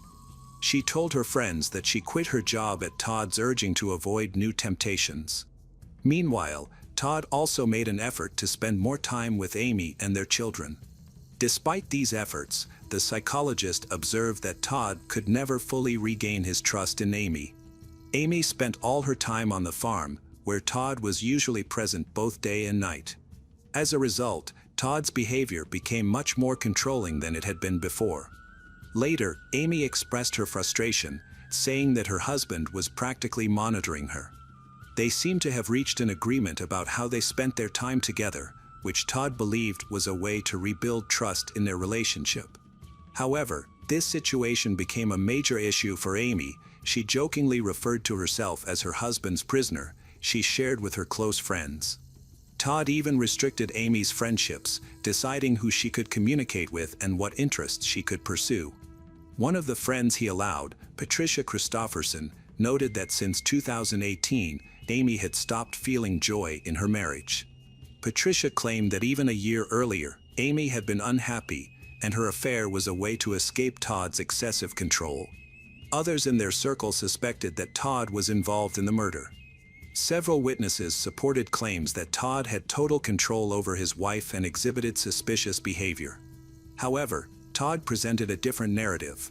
He claimed that he spent nearly all his time with his wife and was very happy, asserting that there were no issues in their relationship. He stated that they had fully restored their previous harmonious and communication that they once had. However, during the investigation, it became clear that this was not entirely accurate. In July 2018, just a few months before the tragedy, Todd noticed changes in Amy's behavior, which led him to question her fidelity. He reviewed phone records and found that Amy had been communicating with another man, Jerry Frasher. Todd discovered around 120 messages exchanged between them and confronted Jerry directly. Jerry, who worked as an assistant on their farm and handled administrative tasks, denied having an affair, insisting that their correspondence was purely work-related. Todd was unable to access their message exchanges, which made him skeptical of Jerry's claims. He even contacted Jerry's wife, who reassured him that she trusted her husband completely and had no concerns about infidelity. This conversation seemed to ease Todd's worries, and he stopped suspecting his wife of any new infidelities. However, investigations later revealed that Amy and Jerry were romantically involved. Amy was having an affair again, which investigators believed could be a motive for murder. The police theorized that Todd discovered the affair, overwhelmed by shock, killed his wife. However, this theory was complicated by Todd's alibi. He had been with Tristan until Tristan went to check on his mother. Tristan claimed there were no arguments between his parents that day, and he had kept an eye on his father. Despite this, the police wanted to explore another possibility. Jerry Frasher might also have had a motive for murder. Jerry did not want to leave his family. Could he have killed Amy to keep his family intact? The detectives needed to investigate this angle as well. Amy often expressed frustration about Todd working too much, leaving her to handle various farm tasks that she disliked. She wanted to go out and enjoy life, spending more time in town. After trying to salvage her relationship, it became clear to her that she and Todd had significant differences. Jerry often visited the farm for work, where he interacted with Todd and Amy. Occasionally, he spoke with Amy privately, and their conversations gradually turned into flirting, then an intimate affair. This relationship began in late May 2018. The couple met about once a week for intimate, typically in cars on the farm's dirt roads or during brief stays in motel rooms. For Amy, it became a source of inspiration, leading her to express a desire to leave her husband and marry Jerry. This would require Jerry to get a divorce, but his wife was unaware of the affair. Jerry was content in his marriage and had no intention of divorcing. He did not take his relationship with Amy seriously and even wanted to end it, as he felt it had gone too far. Law enforcement officials recovered most of the letters exchanged between Jerry and Amy, revealing that their relationship lasted until the summer of 2018. At that point, Jerry suggested they slow things down because he was uncertain about their future together. Meanwhile, there were indications that Amy was determined to confess her feelings. This created a sense of threat for Jerry, providing him with a strong motive for murder. Jerry spent about an hour and a half confessing to the affair but maintained that he could not have killed Amy. He stated that at the time of the attack, he was at his home in Anamosa, which is a 45-minute drive from the crime scene. Investigators checked the mobile phone data of Jerry, which showed activity at the same times every hour. Jerry's cell phone active at around 10:45, 11:45, 12:45, all in Anamosa. However, this did not definitively confirm his alibi, as a calculated murderer would likely avoid taking their phone to the crime scene. The hourly activity raised suspicions, leaving him not entirely free from scrutiny. Investigators were still focused on the widower, Todd. He had a significant financial motive as well. If a divorce occurred, he would have to pay more than half of his income to support their 3 children. Friends mentioned that Amy, despite wanting a divorce, was afraid to leave Todd because she feared his reaction. Some described him as rude and aggressive, suggesting he could be capable of murder, although he had never been seen treating his wife poorly. The investigators then turned their attention to Todd's behavior on the day of Amy's death. During questioning, his reactions raised suspicions. Typically, innocent people defend themselves aggressively, but Todd remained calm when asked about the murder allegations. This calmness could indicate subconscious guilt. Overall, he was known to be a calm person with a quiet temperament. The farm had several cameras, one of which had a view of almost the entire area around the barn, where the murder occurred. Unfortunately, no recordings from that day were saved. It appears someone deleted them to hide their involvement. Given the circumstances, the prime suspect was the victim's husband. In February 2019, Todd Mollis was arrested and charged with murdering his wife. Nearly a year after Amy's death, both her family and the relatives of Todd gathered at the courthouse. Todd, a hard-working farmer known for being a devoted father, now faced charges for the brutal murder of his wife. The defense attorney agreed with the prosecution that the crime was premeditated but argued that Todd could not have attacked his wife with the corn rake, as Tristan had been in sight of him the whole time. They claimed there was no physical evidence linking Todd to the crime, no fingerprints, no DNA on the corn rake, and no traces of the attacker were found. The prosecution countered that the murder was driven by a personal motive, emphasizing that it wasn't a distant shooting but rather a close-range attack using an unusual weapon from the farm's tools. If a stranger had committed the crime, they likely wouldn't have used a tool found on the farm. Todd was familiar with that corn rake, skilled in its use, and knew exactly where it was kept. He acted decisively, leaving Amy no chance to escape. He attacked her multiple times. During the trial, many witnesses who knew both Amy and Todd testified. One of them was a doctor from the emergency room where the victim had worked as a nurse for many years. Amy was brought to the same hospital where she had previously saved lives. Unfortunately, shortly after her arrival, she was declared dead by the medical examiner and law enforcement. The doctors were puzzled by how a single blow from a 4-pronged corn rake could cause 6 deep wounds on Amy's body. The eldest son, Tristan, served as the main witness for the defense. Both sides carefully examined his statements during the hearings. The prosecution faced a challenge with the alibi that Tristan maintained. However, just days before the trial began, law enforcement re-interviewed Tristan. He admitted that he had lost sight of his father several times while fetching water for the shed, but insisted that his father was only gone for a few minutes each time. The defendant's lawyer argued that this brief absence was not enough time to commit the crime and hide the evidence. Yet, during the trial, Tristan changed his testimony again, stating that he could not accurately determine how long his father had been missing. This gave the prosecution a chance to highlight Todd's lack of an alibi. However, Tristan insisted that his father could not have killed his mother and claimed he did not see any blood on him, which allowed the defense attorney to build their argument. The defense maintained that Todd did not have enough time to get water, go to the shed, deal with his wife, and return. Furthermore, the blood spatter in the room where the attack took place was too extensive for the attacker to avoid getting covered in blood. The lawyer argued that the prosecution had no direct evidence against Todd, which was true.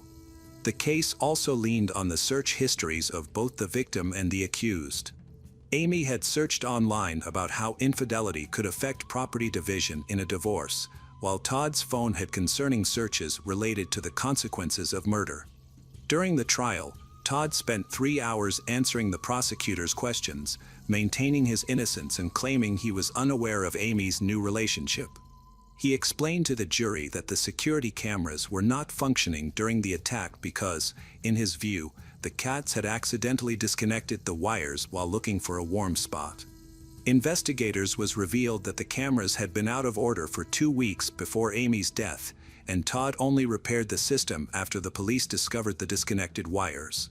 By the end of the interrogations, the jury began deliberating the verdict. Because there was no direct evidence and many disagreements about the case, the jurors split into two groups with opposing opinions. After about 7 hours of discussion, Todd Mollis was found guilty of first-degree murder. The court sentenced him to life in prison without the possibility of parole. Disappointed, Todd shook his head as he was led out of the courtroom in handcuffs. He immediately disagreed with the verdict once it was announced. He hired a new legal team and filed a motion for a retrial. Todd argued that no one was in the shed when his wife accidentally fell on a corn rake after losing consciousness. She had been feeling dizzy and even visited the hospital the day before her death. There was no substantial evidence against Todd, just speculation and rumors, but his appeal was denied. Now, he is focused on appealing the verdict from prison and believes that justice will eventually be served. He feels an accidental incident took the life of a mother of 3, and an unjust legal system took their father from them. Todd and Amy Mollis's 3 children are now cared for by Amy's family. Hello everyone. Welcome to our channel. Today we're going to take a look at another horrible case with you. The case of Amanda Williams. Amanda Williams was born on April 18, 1977, in Cleveland. She grew up in a large, religious family and was a member of the Delta Sigma Theta sorority. Amanda has 2 children who are the center of her life, and she also enjoys spending time with her grandchildren. In her community, she is a respected hairdresser and is active on social media, where she shares positive messages to inspire others. She emphasizes the importance of personal growth and encourages her followers to focus on their own development. The year 2023 is significant for Amanda. She celebrated the 25th anniversary of her hair salon, which has not only survived but thrived during that time. She has expanded her customer base and launched her own hair care line. Amanda is proud of the success of her hair salon.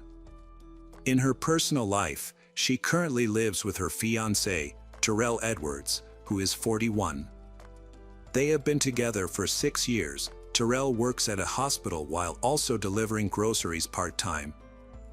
Their relationship has grown stronger, and they are engaged, sharing happy moments on social media, including a romantic dinner on Valentine's Day and a birthday trip to Las Vegas, where they attended a concert. Despite appearing happy on the surface, the couple is facing significant problems in their relationship. In October 2023, Amanda began to notice warning signs and considered ending the relationship. Although they were engaged, they decided to seek help from a marriage counselor. While Terrell was not in any legal trouble at the time, his family and friends reported a troubling past. They revealed that Terrell was arrested for assault in 2019 and was given a restraining order in 2020 after a woman accused him of stalking and threatening her. Friends reported that Amanda attempted to leave Terrell on the morning of October 9, 2023, at their home. Tensions were high, as Amanda had just returned from a cosmetic convention and was slow to respond to Terrell's texts. This led to an argument that lasted all day. In retaliation, Amanda disconnected the phone line, forcing Terrell to purchase a new SIM card. The couple continued arguing in the basement, away from Amanda's daughter and granddaughter, who were still upstairs. Amanda repeatedly asked Terrell to leave, and her daughter eventually called the police. A few minutes later, a police car arrived at their home. Once inside, police discovered Amanda's body with gunshot wounds. She was taken to the hospital by paramedics but died shortly afterward. Police detained Terrell for questioning. He described the incident, claiming that during the argument, Amanda attacked him, leaving him no choice but to defend himself and shoot her. Audio from a surveillance camera captured him explaining to police that Amanda had come upstairs with a knife.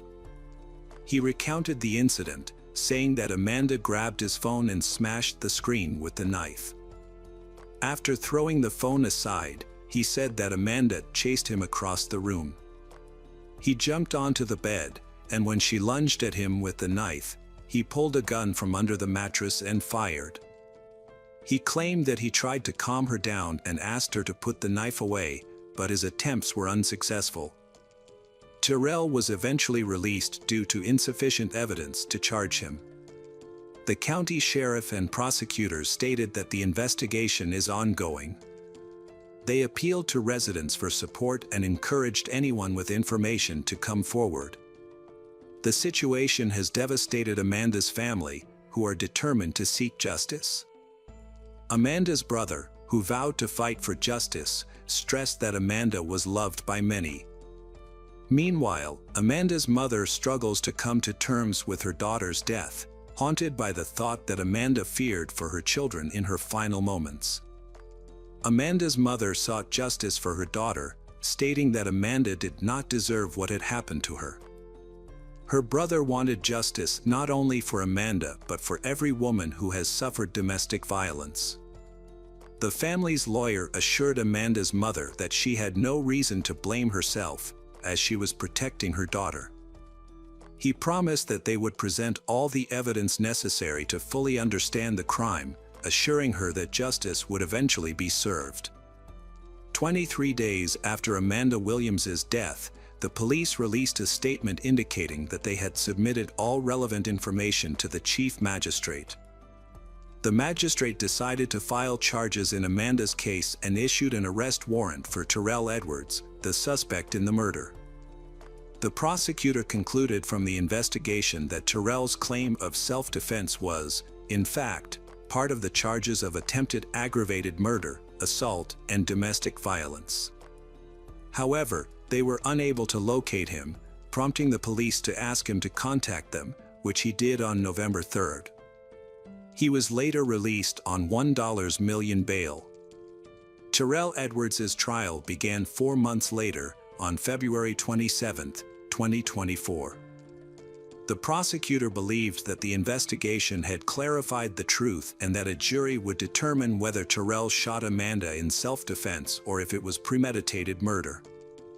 During the trial, the prosecutor claimed that Terrell shot Amanda 6 times with a revolver, killing her in her own bedroom.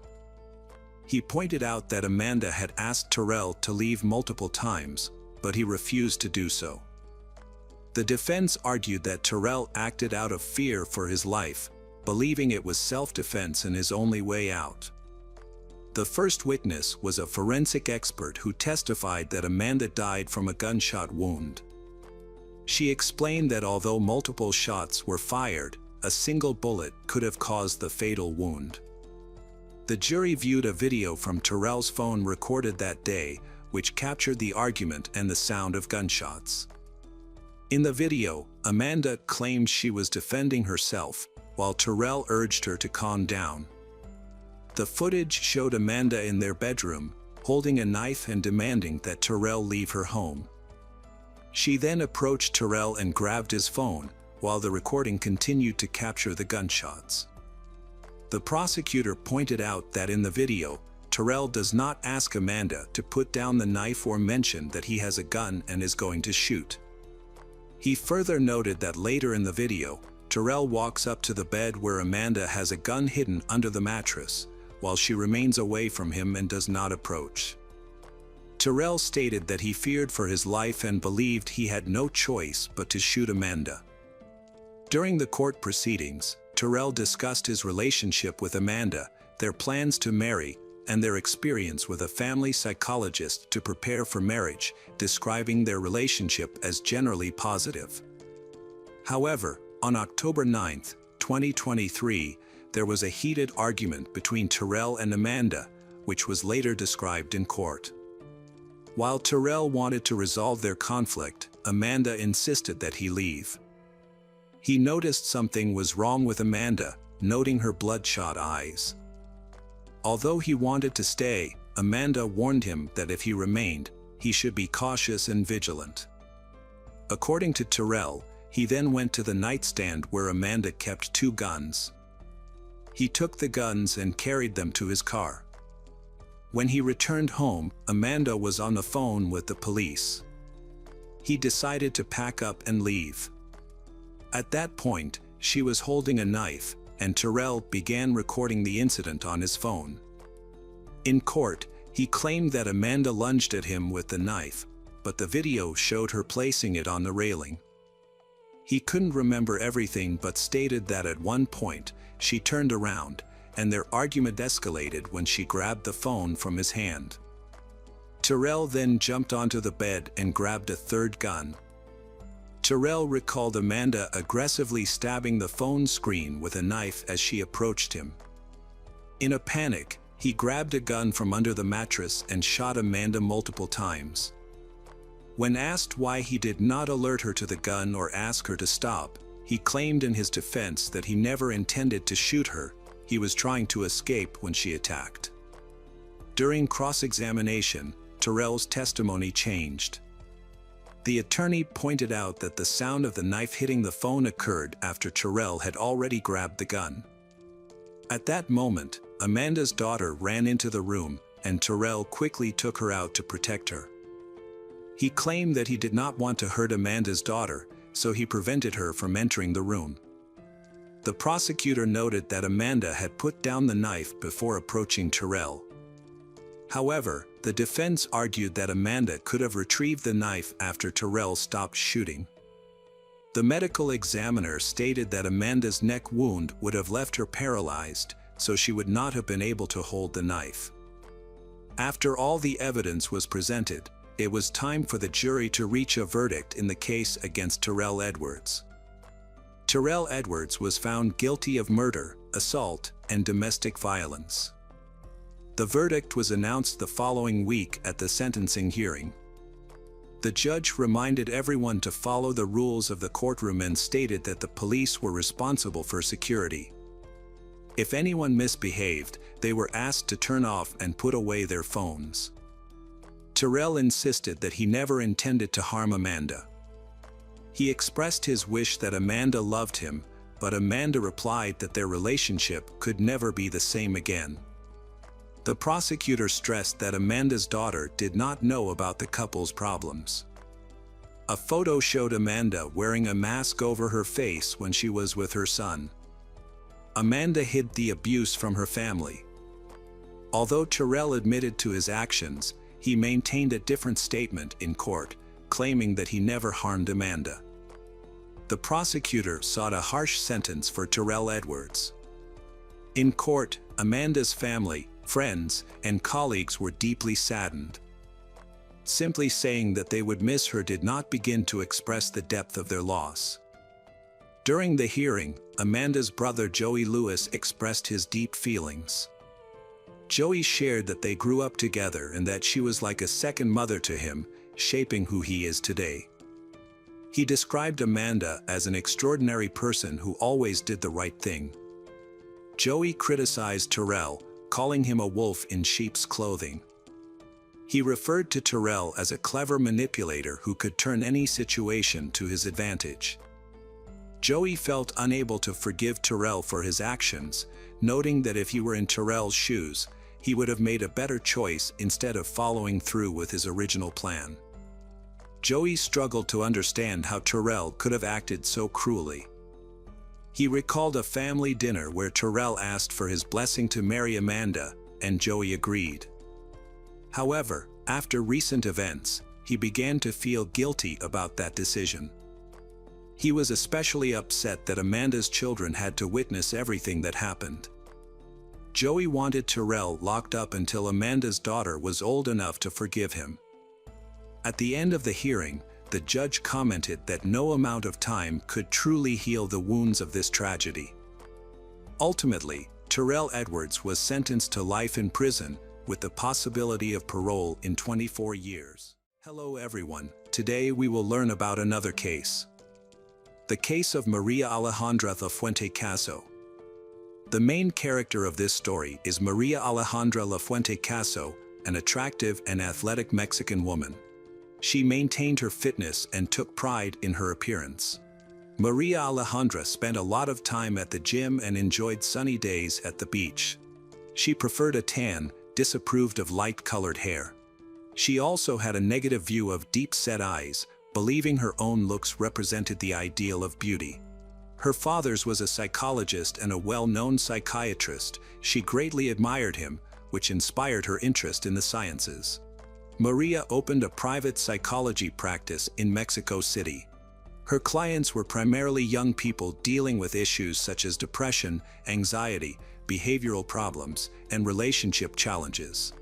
Maria Alejandra's marriage ended in divorce, and she has 2 children with her ex-husband. Despite this, she focused all her efforts on finding a new love. In 2011, Maria committed a shocking crime against her ex-husband. A source revealed that the man went to visit their children at Maria's house. She welcomed him, suggested they sit in a living room, explaining that their daughter had a surprise for him and would join them shortly. He sat down on a sofa. Maria blindfolded him to prevent him from seeing the surprise before it was revealed. As minutes passed without their daughter appearing, an uneasy silence hung in the air, causing he to sense that something was amiss. At that moment, he was struck hard on the head with a fireplace poker. He removed his blindfold and asked Maria to calm down, but she continued to attack him. He tried to escape, but the door was locked.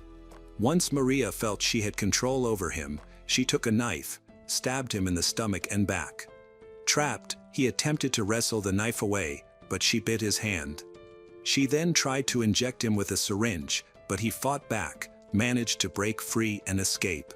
Their daughter, who had witnessed her parents' violent quarrels several times before, saw the incident unfold before her eyes. Despite experiencing multiple incidents of violence, they had never reported anything to the authorities before. However, this time, the ex-husband took action, believing that Maria had gone too far, and he reported the incident to the police. Maria was charged with attempted murder and taken to jail, where a judge ordered her detention. Later, the charge was changed to aggravated assault. On June 2012, Maria was sentenced to 1 year and 4 months in prison. Her skilled lawyers worked hard to secure various benefits for her. They successfully replaced her prison sentence with probation and a fine for damages. Maria Alejandra has paid her ex-husband $1,836, but her lawyers are still not satisfied. They argued that she had acted in self-defense since her ex-husband had hit her. An appeal was filed against the verdict, and the judges of the criminal chamber had to review their decision. Ultimately, they cleared Maria Alejandra of any criminal responsibility. After her release, she continued her psychological consultations as if nothing had happened. She crafted an image of a victim of domestic violence who fought back and ultimately prevailed, which made her more appealing to potential clients. Soon, Maria met Alan Carrera Cuellar, a Mexican businessman. Alan, a tall man aged 41. He was the manager in charge of the tile production business. This role provided Alan with a good income and plenty of free time. Alan was married and had a daughter. However, in 2011, their relationship deteriorated, leading to their separation. Alan's daughter struggled with the new life and fell into a deep depression. Maria Alejandra's father, a well-known psychologist, encouraged Alan's daughter to seek therapy. He recommended his daughter, Maria Alejandra, to the girl. After 3 therapy sessions, Maria expressed a desire to meet Alan, claiming that it would enhance the therapy. However, her true intention was to pursue a romantic relationship with him.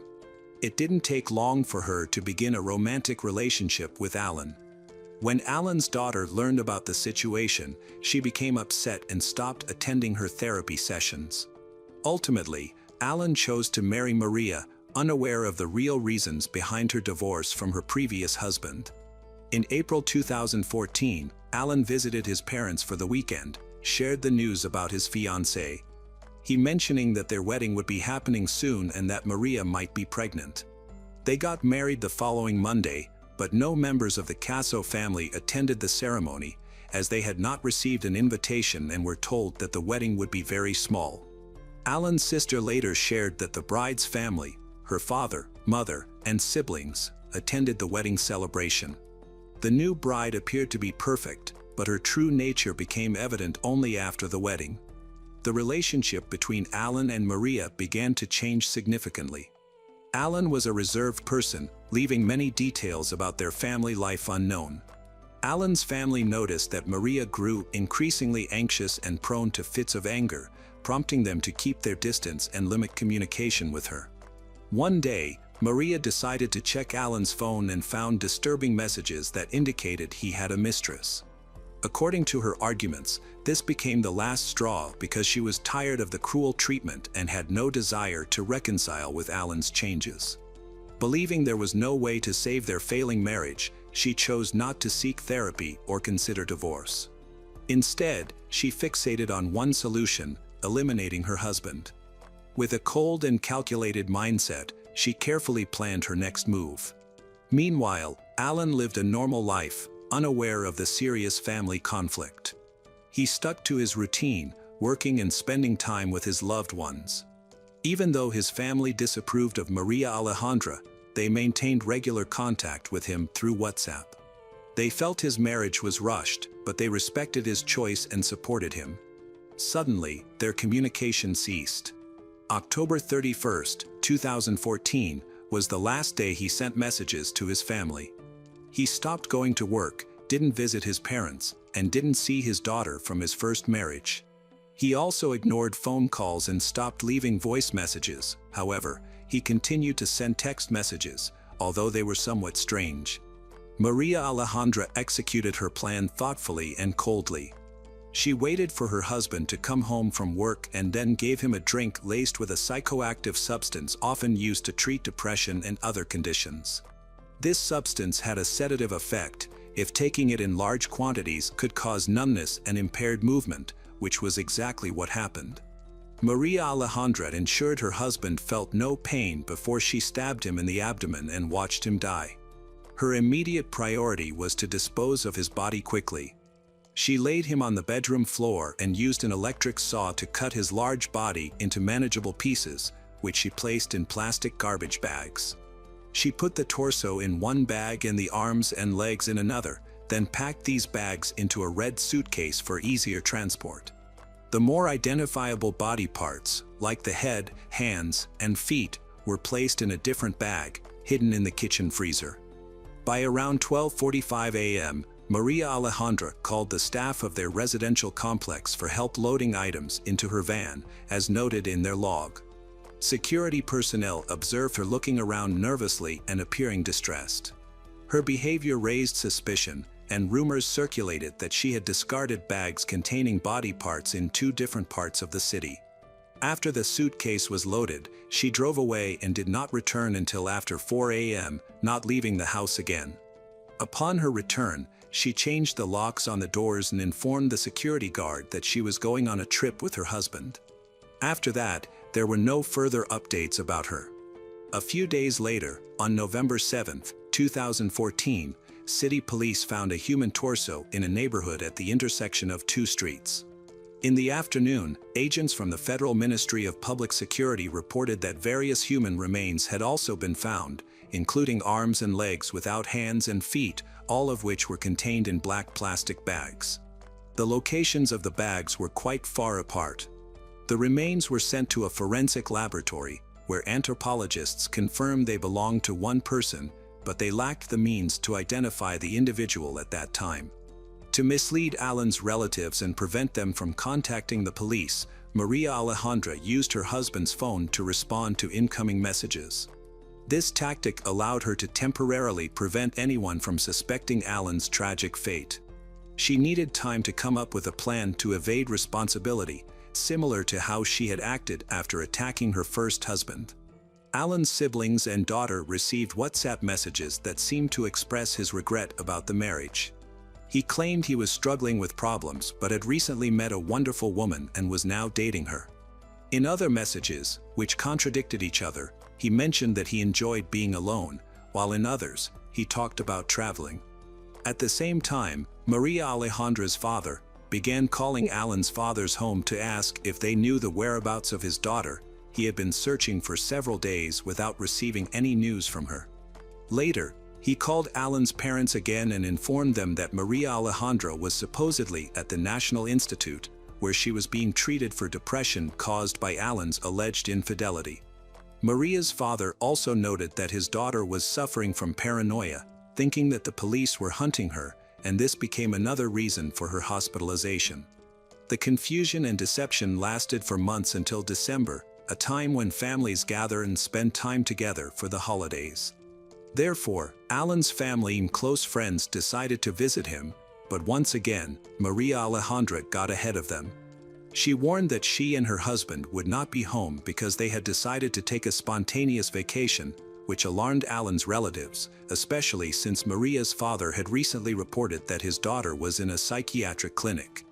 It was then that the relatives contacted the police and filed a report.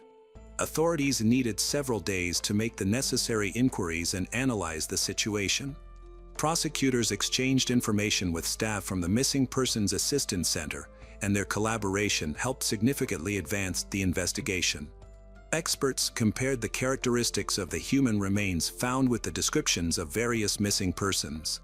It became clear that the dismembered body belonged to Alan. Later, he was identified, and the relatives decided to search the couple's home.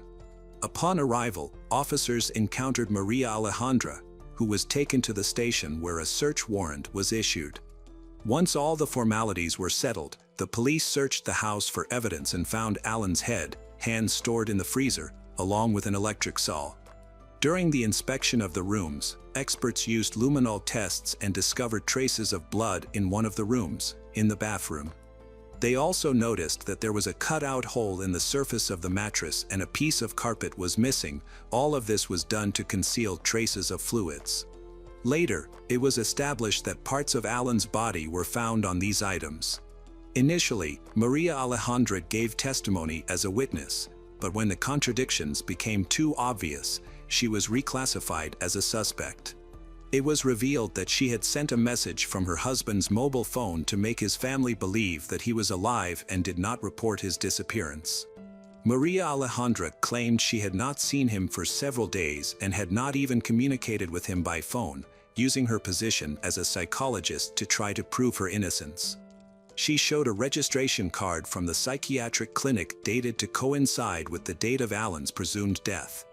Maria Alejandra denied any involvement in the murder, but Alan's body spoke for itself, and forensic experts were able to fully reconstruct the timeline of the events. The analyses and investigations recorded in the autopsy report showed that there was a wound on the body inflicted by a sharp object that penetrated the abdominal cavity, which became fatal. The body was then dismembered with a sharp object with pointed edges.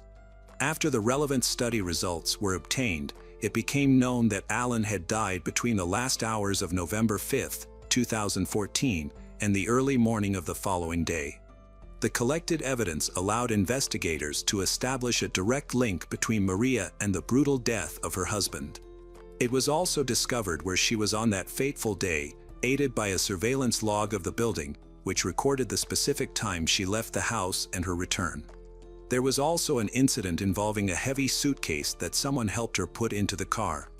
From statements made by Alan's daughter and his sister, it was revealed that Maria had threatened Alan's daughter, saying that she would took her own life if Alan's daughter opposed Maria's relationship with Alan.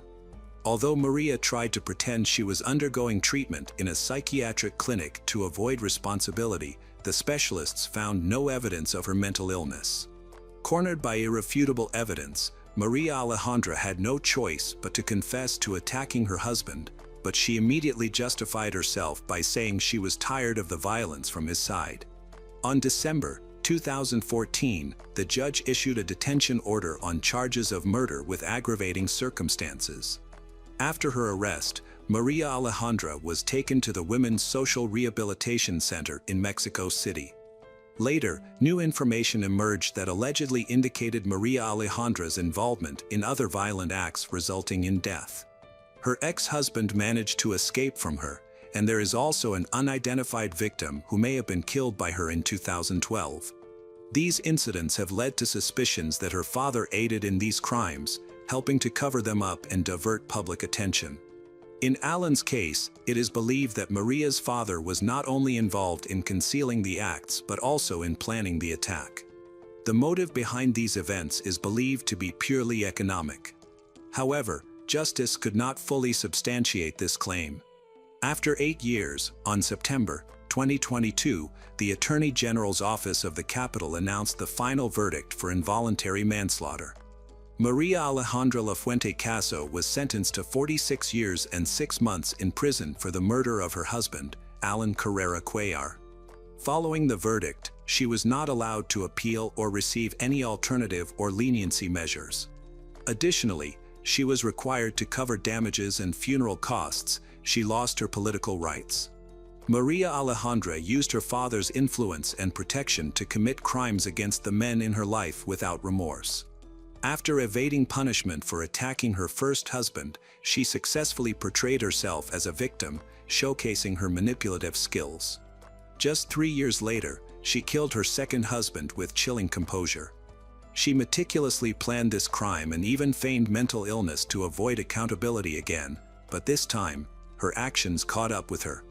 The law delivered a fair and severe sentence that she could not escape. Hello everyone, today we will learn about another case. The case of the DeFeo family. To truly understand it all, let's first get to know the DeFeo family, who once lived in a house at 112 Ocean Avenue in Amityville, Long Island, New York. Ronald Joseph DeFeo Sr., more commonly known as Big Ronnie, was born on November 16, 1930, to parents Rocco and Antoinette DeFeo. When he was younger, Big Ronnie was slender, handsome, and had a powerful gaze reminiscent of the legendary Rudolph Valentino. With his suave looks, he attracted the attention of Louise Marie DeFeo, who was born on November 3, 1931, to Michael John Briganti Jr. and Angelina Maria Briganti. Louise had aspirations of becoming a model. She was beautiful enough to mingle with the best, including the famous singer Mel Torme. After a brief courtship, Big Ronnie and Louise married. However, the Briganti family disapproved of Big Ronnie, cutting all ties with the newlyweds until September 26, 1951, when their son Ronald DeFeo Jr. was born. He would later be known as Butch. Growing up, Butch faced many struggles as the firstborn son. His father expected a lot from him, and Big Ronnie was not afraid to discipline Butch in harsh ways. One minute he would hug his son, and the next he would throw him across the room. Louise's brother, Michael John Briganti Jr., would later testify at the DeFeo trial about an incident he witnessed when Butch was only 2 years old. He recalled, "They were all sitting down in the basement watching TV, and he don't know what the boy had done, but all of a sudden, the father just pushed the boy into the wall. The boy banged his head or part of his shoulder or something." As a child, Butch was extremely overweight, a problem that would persist until his late teenage years when he began using amphetamines. His school life suffered as a result, with bigger kids often teasing him and calling him names like the Blob, Bucky Beaver, and Pork Chop. On July 29, 1956, Louise gave birth to a daughter, Dawn Teresa DeFeo. A few years later, on August 16, 1961, Louise gave birth to Allison Louise, and then again on September 4, 1962, to Mark Gregory. Sometime after Mark's birth, Louise decided to leave her husband for reasons that remain unclear. To win her back, Big Ronnie determination to express his love.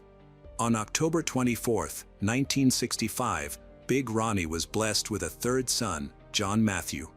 By this time, the family had moved from their Brooklyn apartment to a lavish home on the south shore of Long Island in the affluent community of Amityville. Many wondered how Big Ronnie, working as a car dealer service manager, could afford such a luxurious home. The answer was clear: his father-in-law, Michael John Briganti Sr. In the early 1970s, Big Ronnie decided he wanted life-sized portraits to immortalize his family. Michael Jr. picked up the tab, which was estimated to be at least $50,000. The painstakingly detailed portraits took over a year to complete, and when finished, they hung in large golden frames on the staircase wall between the first and second floors of the DeFeo home. By this point, Butch had become increasingly troublesome as he got older. The DeFeos owned an auto body shop where Butch worked, but he spent more time at bars than actually working. His growing addiction to banned substance and alcohol only made things worse, driving him to violence against his own family. There was even an incident where he pulled a gun on his father, and countless other times he lashed out physically at those closest to him. Then, in the early hours of November 13, 1974, Butch completely snapped. Armed with a rifle, he moved silently through the house, murdering his family members one by one as they slept. What's truly chilling about this is that, despite the brutal killings taking place within just 15 minutes, the bodies showed no signs of struggle. Even more bizarre, the sound of gunshots didn't wake any of the other family members, or at least didn't rouse them from their beds. The bodies were found all face down on their beds, almost as if they had been carefully placed that way. To add to the eerie nature of the crime, the rifle had no silencer, yet aside from the family dog barking, none of the neighbors reported hearing a single gunshot that night. After committing the horrific murders, Butch calmly took a bath, got dressed for work, and then reported the crime, claiming he discovered the gruesome scene after returning home. He even suggested that a mafia hitman, Louis Fellini, along with 2 accomplices, was responsible. However, a police interview soon revealed serious inconsistencies in his story. The next day, Butch admitted to carrying out the murders himself. Fellini, the supposed hitman, had an airtight alibi, proving he was out of state at the time of the killings. DeFeo confessed, saying, once he started, he just couldn't stop. It went so fast. He went on to explain how he took a bath, changed his clothes, and carefully disposed of key evidence, including his blood-stained clothes, the Marlin rifle, and cartridges, before going to work as if nothing had happened. It was claimed that Butch had been hearing voices that urged him to commit the murders. However, the prosecution brought in a psychiatrist. According to the psychiatrist, Butch wasn't hearing voices or possessed by another personality. He simply didn't see anything wrong with killing his family. Because of that, DeFeo was convicted on 6 counts of murder and sentenced to 6 consecutive life terms, which he continued to serve at the Sullivan Correctional Facility in New York until he died on March 12, 2021. Just over a year after the tragic deaths of the DeFeo family, the home on Ocean Boulevard was sold to the Lutz family, who would soon unknowingly step into a new chapter of horror. The Amityville home, marked by its horrific past, raises the question of whether the tragic events left behind some lingering eerie energy haunting the land where it all unfolded. However, the Lutz family wouldn't have to wonder for long. They would soon share their own unsettling experiences in the home.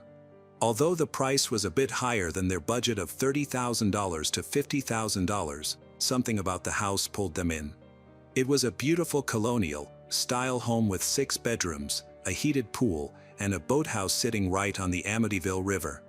Don't think for a second that the Lutz family wasn't aware of the horrific murders that had taken place there. In fact, they knew all about the house's dark past. But despite that, the Lutzes fell in love with the property and decided it was meant to be theirs. They bought the house for a bargain price of $80,000, never once thinking it was unlivable because of its tragic history. However, what was supposed to be their dream home soon turned into a waking nightmare. The strange and terrifying events that followed were later shared with the world by author Jay Anson in his famous book, The Amityville Horror. Before moving into the house, George Lutz was a successful businessman, but after settling in new house, something changed. He became sluggish, cold, and irritable. Most bizarre of all, he started waking up at 3:15 in the morning every night, unable to get back to sleep. It wasn't just random, it was the exact time the DeFeo murders had occurred. One night, George was startled to see his 5-year-old daughter, Missy, standing by her bedroom window.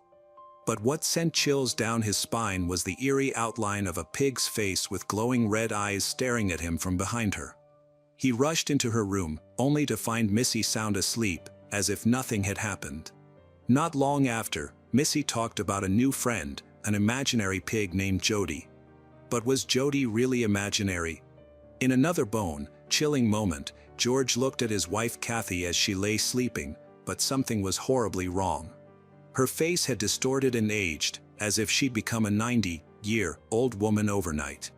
At times, Kathy seemed to undergo strange transformations, aging rapidly and looking like someone else entirely. Her mother even witnessed this unnatural change firsthand. But the strange events didn't stop there. The house seemed to have a mind of its own. Doors were ripped off their hinges, and in the middle of a freezing winter, a room was suddenly filled with flies. Outside, cloven hoofprints appeared in the snow, right near their doorstep. Inside, green slime started to ooze down the walls, and then in the basement, they discovered a hidden room that didn't appear on any of the house's original blueprints. The room was painted a deep, unsettling red and was only large enough for two people to sit close together. But what was even more disturbing was the faint rancid odor that lingered in the room, adding to the overwhelming sense of dread that hung in the air. George even tried bringing their family dog into the mysterious basement room, but the animal refused to step inside. The usually dog backed away, tail tucked, and whimpered in fear. It was the first time George had ever seen the dog so terrified, as if it sensed something lurking in the shadows, something invisible to human eyes but deeply unsettling to an animal's instincts. The eerie experiences didn't stop there. One night, George was jolted awake by the unmistakable sound of a band playing downstairs. The lively music echoed through the house as if an invisible group was holding a late-night gathering. Confused and unnerved, he made his way to the living room to investigate, but the moment he stepped inside, everything went silent. No music, no people, nothing. Yet something had definitely been there. The rug had been rolled up, and the furniture had been shifted, as if a dance floor had been cleared for a ghostly celebration. Desperate for help, the Lutz family reached out to a priest, hoping for some kind of blessing or relief from the terrifying events. However, the moment the priest stepped into the house, things took a dark turn.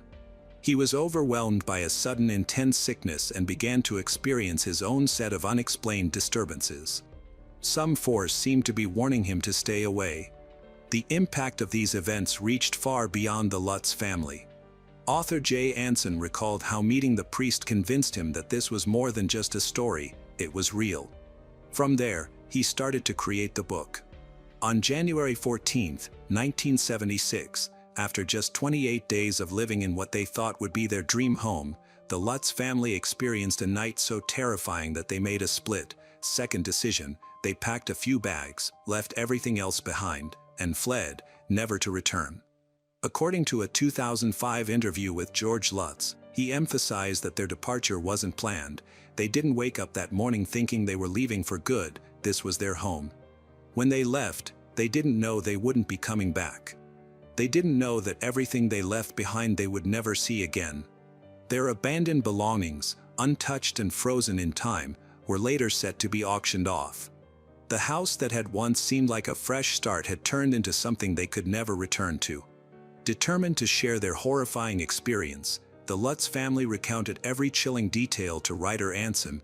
He would go on to transform their story into the instant bestseller in 1977. The book gripped the public, with the Los Angeles Times calling it both fascinating and frightening.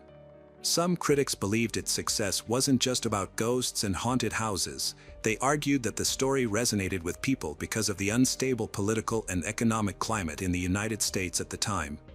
Rampant inflation, rising interest rates, a crippling oil shortage had left the country anxious and uneasy.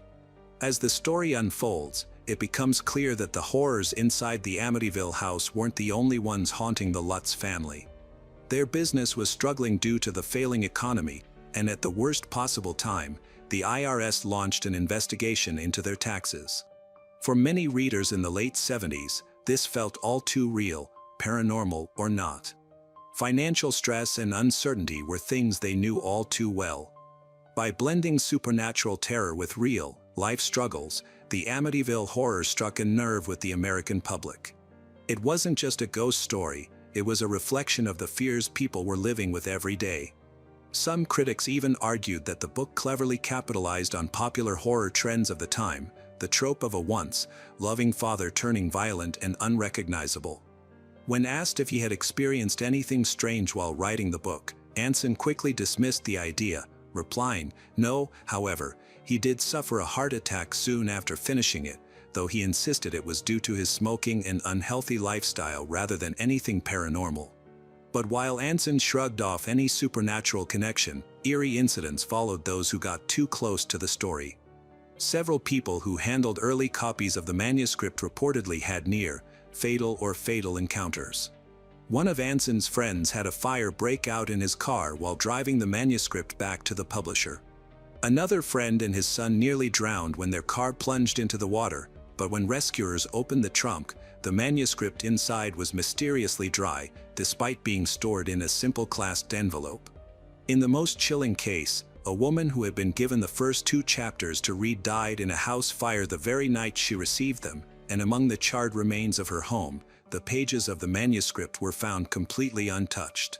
The terrifying tale of the Lutz family has since been adapted into several films, with the most famous being the 1979 version starring James Brolin. In 2005, the Amityville Horror returned to the big screen with Ryan Reynolds stepping into the role of George Lutz, following in the footsteps of James Brolin.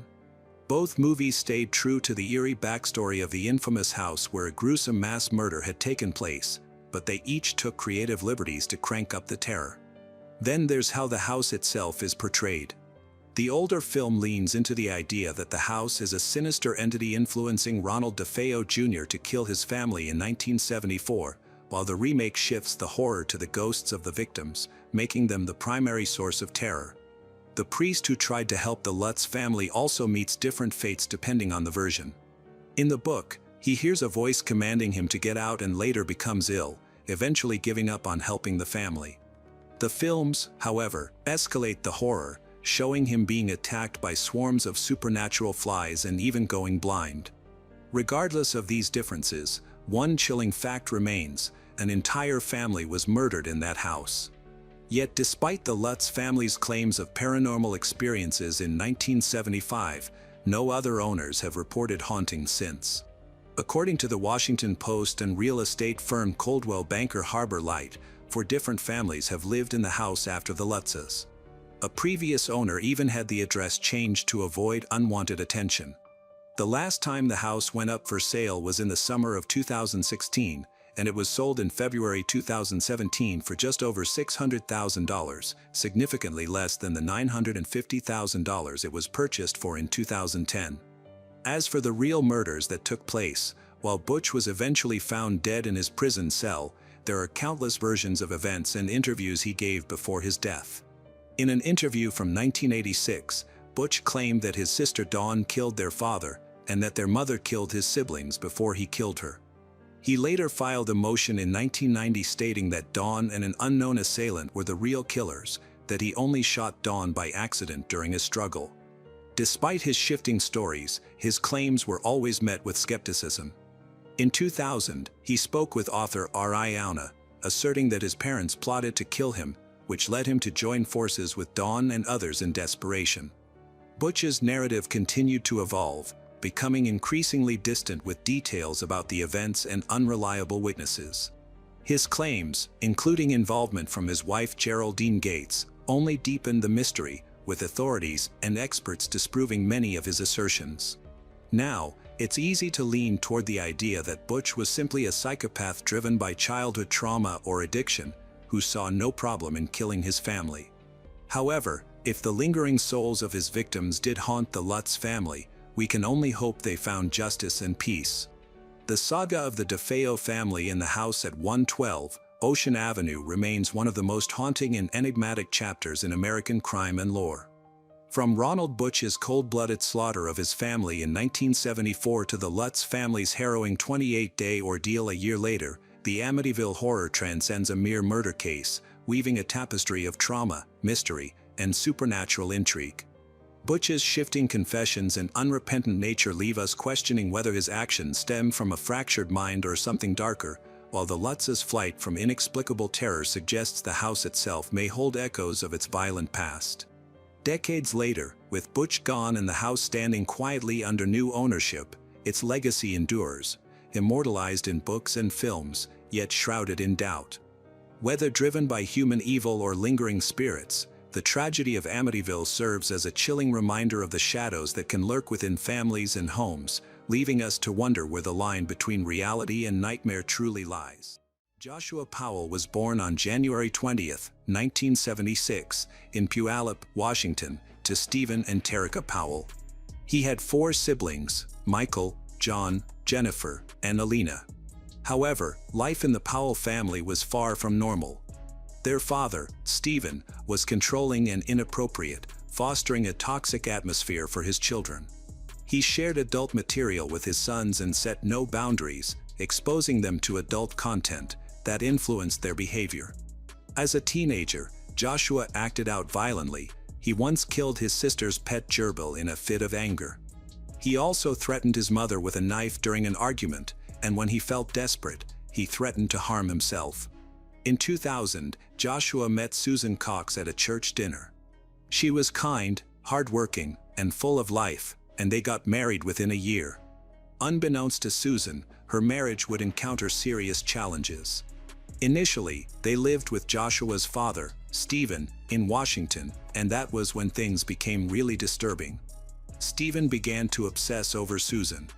He watched her with a camera, used a small mirror to look into the bathroom, stole her underwear from the washing machine, read her diary, and posted love songs online under a pseudonym. Finally, one day, he confessed his feelings to Susan. This conversation, which included Susan's panicked rejection, was accidentally recorded on his own camera. It became the final straw. Joshua and Susan decided to pack up and move to Utah, hoping to forget about Stephen. For a while, life seemed to stabilize for Joshua and Susan, who had 2 sons named Charlie and Braden. They relocated to West Valley City, Utah, in search of a fresh start. However, Susan felt increasingly suffocated in her marriage. Her friends noticed her unhappiness and learned that Joshua hardly showed her any affection, creating a sense of distance between them. By the summer of 2008, their situation had deteriorated significantly. Joshua and Susan argued constantly, even in front of their children. Joshua had become extremely controlling, making all the decisions and leaving Susan feeling trapped. Their marriage was not just struggling, it was falling apart. He took complete control of their finances, forcing Susan to rely on him for even minor expenses. He reduced their grocery budget, refused to buy her new clothes, and required her to justify every dollar she spent. While he guarded their bank accounts, he had no issue spending money on himself, wasting thousands while Susan struggled to afford basic necessities. The issue extended to their vehicles as well. Although they owned 2 cars, Joshua claimed the family car as his own. Instead of allowing Susan to drive to work, he made her ride a bike, regardless of the weather or her fatigue. Moreover, he started to distance himself from their shared faith.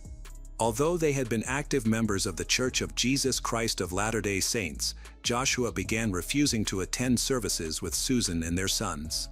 He mocked her beliefs, made excuses to avoid church, and discouraged her involvement.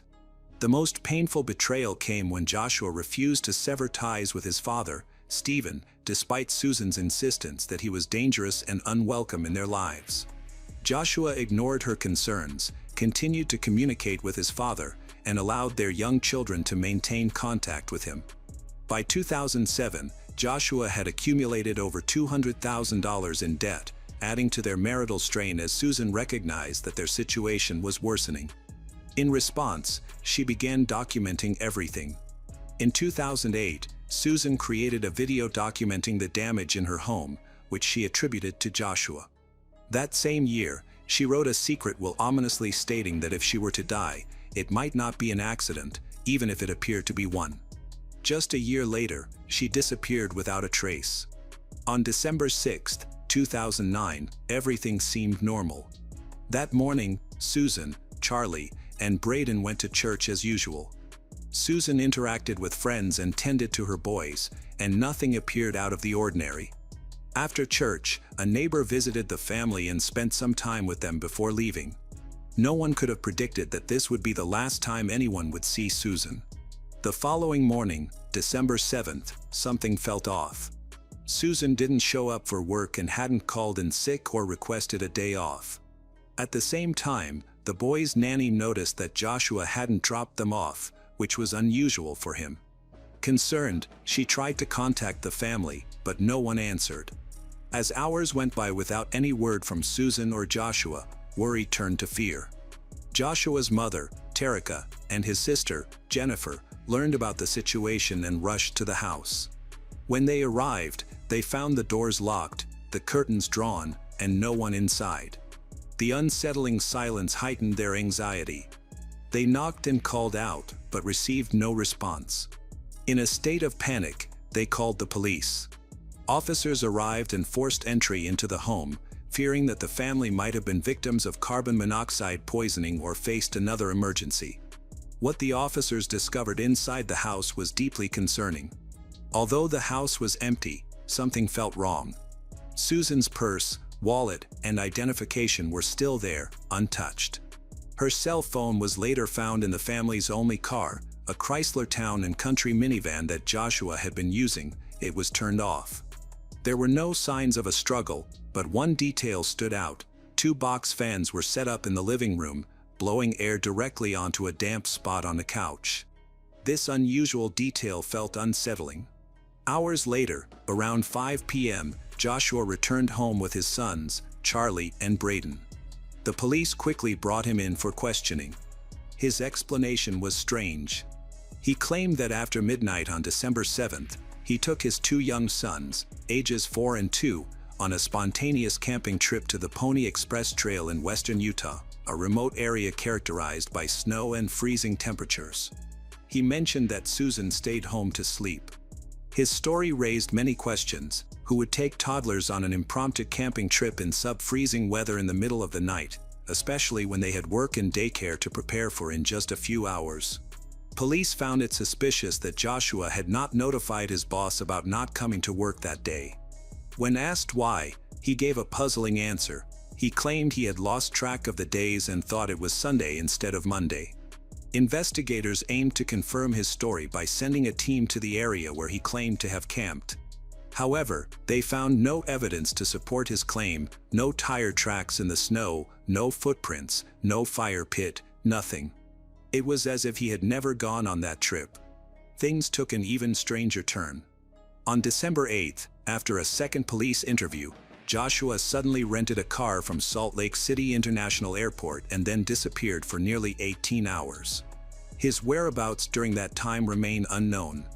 When he finally reappeared, he called his mother from Interstate 84 in Tremonton, Utah, sounding disoriented and giving vague answers about his location. Later, he told his sister Jennifer that he had been driving around the city aimlessly, randomly getting on and off different freeways. When police examined the rental car, they found that he had added 87 miles to the odometer. Where did he go? What was he doing? No one knows, but it was becoming increasingly evident that Joshua was concealing something. 2 days after Susan went missing, the police conducted another search of her home. This time, they found something concerning on the floor: traces of Susan's blood. While it wasn't a large amount, it was enough to raise serious questions. Inside the house, they also discovered life insurance policies totaling $1.5 million and a handwritten letter from Susan. In the letter, she expressed her growing fear for her life and mentioned being terrified of Joshua. Years later, DNA tests confirmed that one blood sample belonged to Susan, while another matched an unknown male, whose identity remains unknown. As the police investigated Joshua's actions following Susan's disappearance, his behavior appeared increasingly suspicious. He emptied her retirement accounts, canceled her chiropractic appointments, and withdrew his sons from daycare, all within days of her vanishing. It seemed he was trying to erase her from their lives. Additionally, Joshua had previously talked to co-workers about how to dispose of a body in an abandoned mine shaft. At the time, people dismissed it as a strange comment, but now, it seemed more significant. As investigators worked to understand what happened to Susan, they questioned the only other witnesses present with Joshua that night: his sons. 4-year-old Charlie was interviewed, and surprisingly, he confirmed that the camping trip took place. However, his account included a significant twist. He claimed that their mother was with them. According to Charlie, Susan was in the car that night but never returned home. Weeks later, a teacher overheard Charlie make a chilling remark, stating that his mother was dead, without any details or explanations, suggesting he had come to accept this reality. Additionally, Susan's parents, Chuck and Judy Cox, reported a troubling incident. At daycare, Charlie's younger brother, Braden, drew a picture of a van. When asked about it, Braden pointed to the back of the van and said, "Mommy was in the trunk." This raised further suspicions for the police, who were becoming increasingly convinced that Joshua was aware of what had happened to Susan. They intended to bring Joshua in for further questioning and requested all footage of his interviews with local news outlets.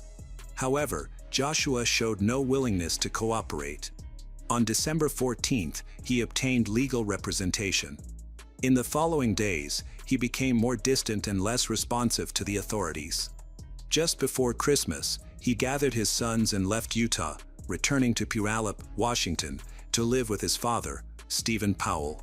By December 24th, police identified him as a person of interest in the case. Sadly, the situation was far from resolved. In 2010, Joshua moved into his father's house in Puyallup, bringing his two young sons, Charlie and Braden.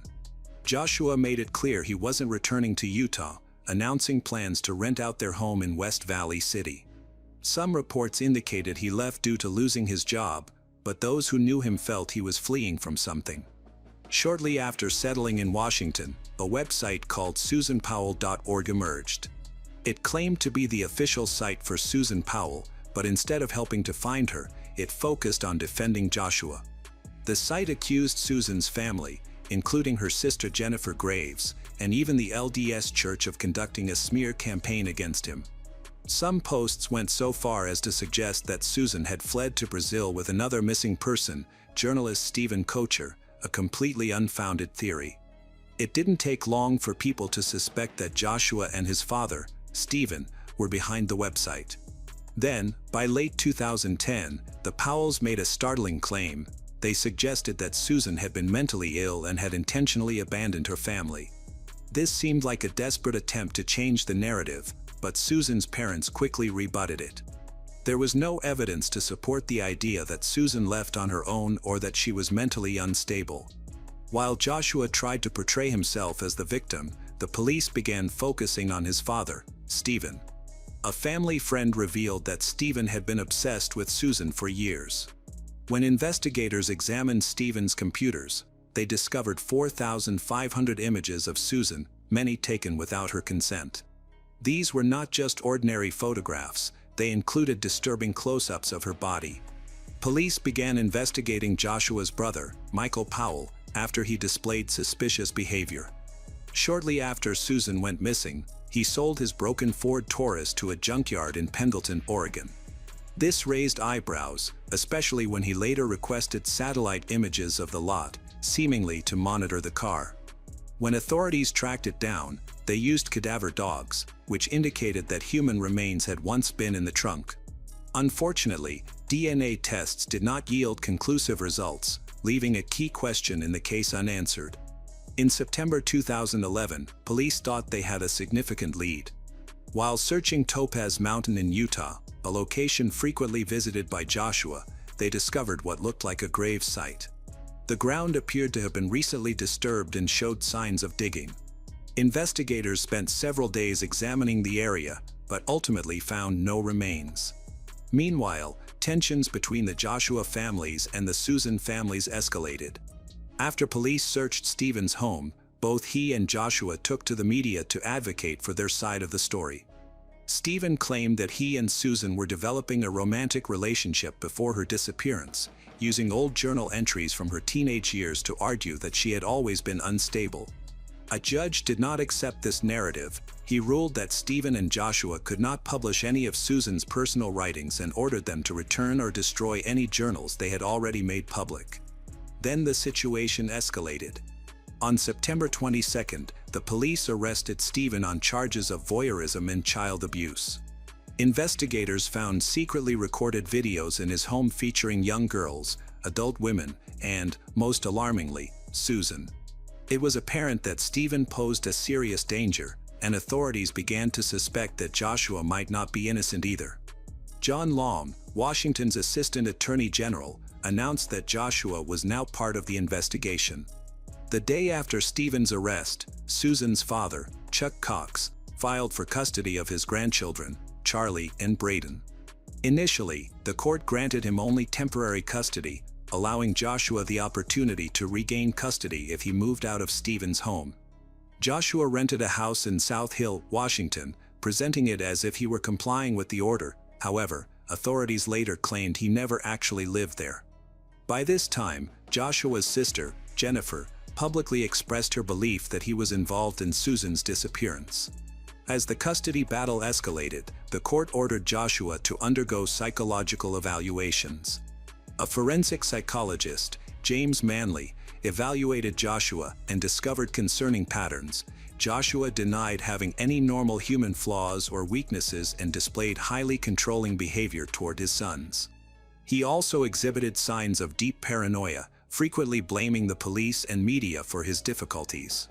Despite these findings, there was no direct evidence of abuse. Therefore, Manley allowed Joshua to visit his sons several times a week under the supervision of a social worker. However, in January 2012, everything changed. When examining computers seized from Joshua's home, police found about 400 images of child abuse, bestiality, and incest. The images had been cached from a previous owner, but Joshua had viewed them. Although they weren't illegal, the psychologist handling his case was deeply concerned. Joshua was ordered to undergo a full psychological evaluation and a polygraph test.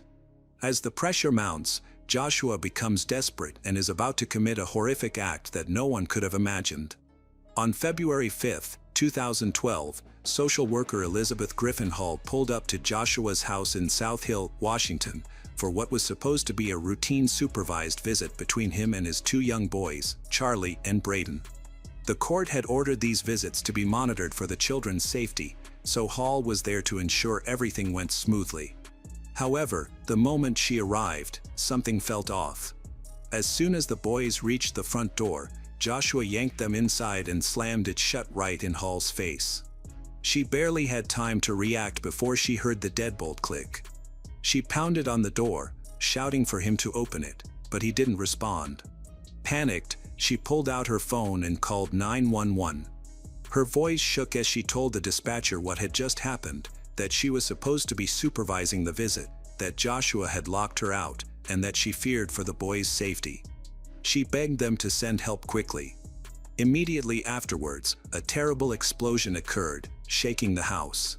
The force of the explosion propelled Hall backward. Within seconds, flames erupted, engulfing the home in thick black smoke. The intense heat scorched the air around her, leaving her immobilized by fear. Neighbors rushed over, some shouting and others already calling emergency services, but it was too late. The fire spread rapidly, and there was no chance for anyone inside to escape alive. Investigators later confirmed their initial suspicions. Joshua had planned this act. It wasn't an accident or a tragic gas leak. He had doused the house in gasoline, turning it into a death trap. Officially, Charlie and Braden died from carbon monoxide poisoning, but the reality was more horrific. Joshua had attacked them with a hatchet before starting the fire. The day before the tragedy, he emptied his bank account, donated the boys' toys to charity, and sent cold, emotionless goodbye emails to family and friends. Charlie and Braden were buried beside their mother, whom they would never see again, but their family's struggle continued. A year after Joshua took the lives of his two young sons and himself, his brother Michael tragically followed suit. On February 11, 2013, he ended his own life. His ending his own life sparked even more suspicion.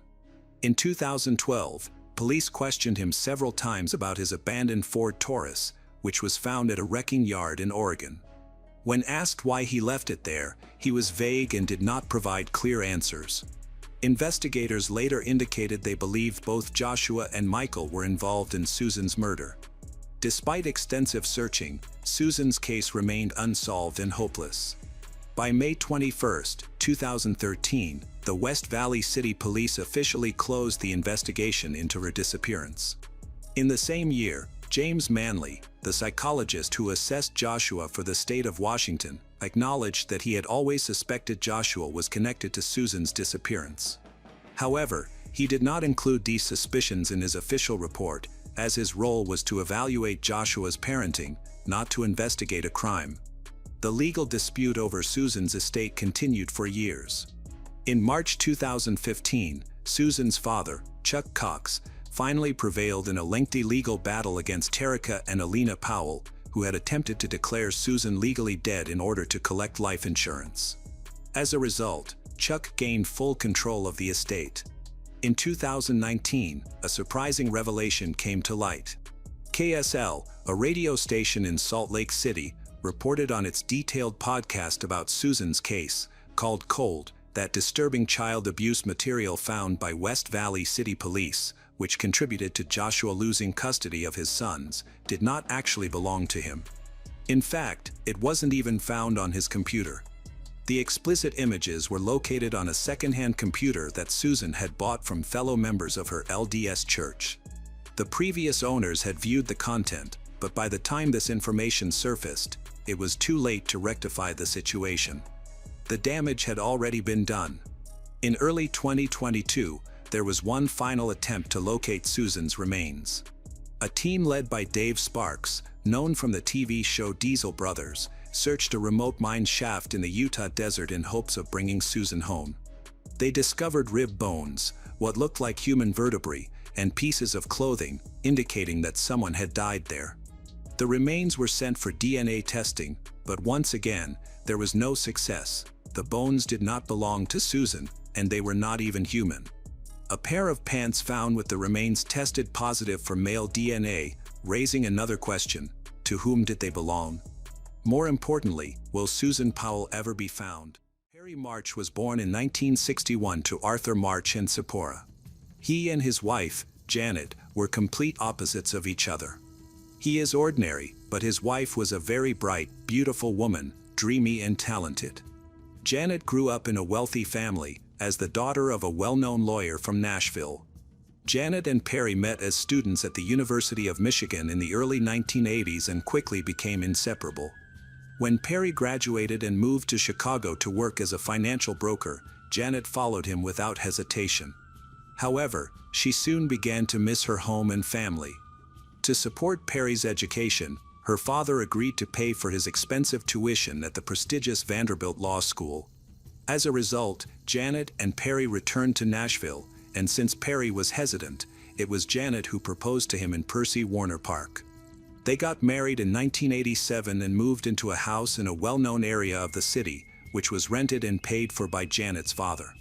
The following year, Perry graduated and chose to work for a local law firm in Nashville instead of accepting offers from large firms in New York. In 1990, Janet gave birth to a son named Samson, affectionately called Sammy. On the surface, this family seemed to have everything: a mother, a father, and a son. Unfortunately, this outward appearance of happiness was deceptive. In 1991, a scandal emerged at the law firm where Perry worked after a young female specialist received an inappropriate proposal from a colleague. A stranger sent her a letter expressing his attraction to her and his desire for an intimate relationship.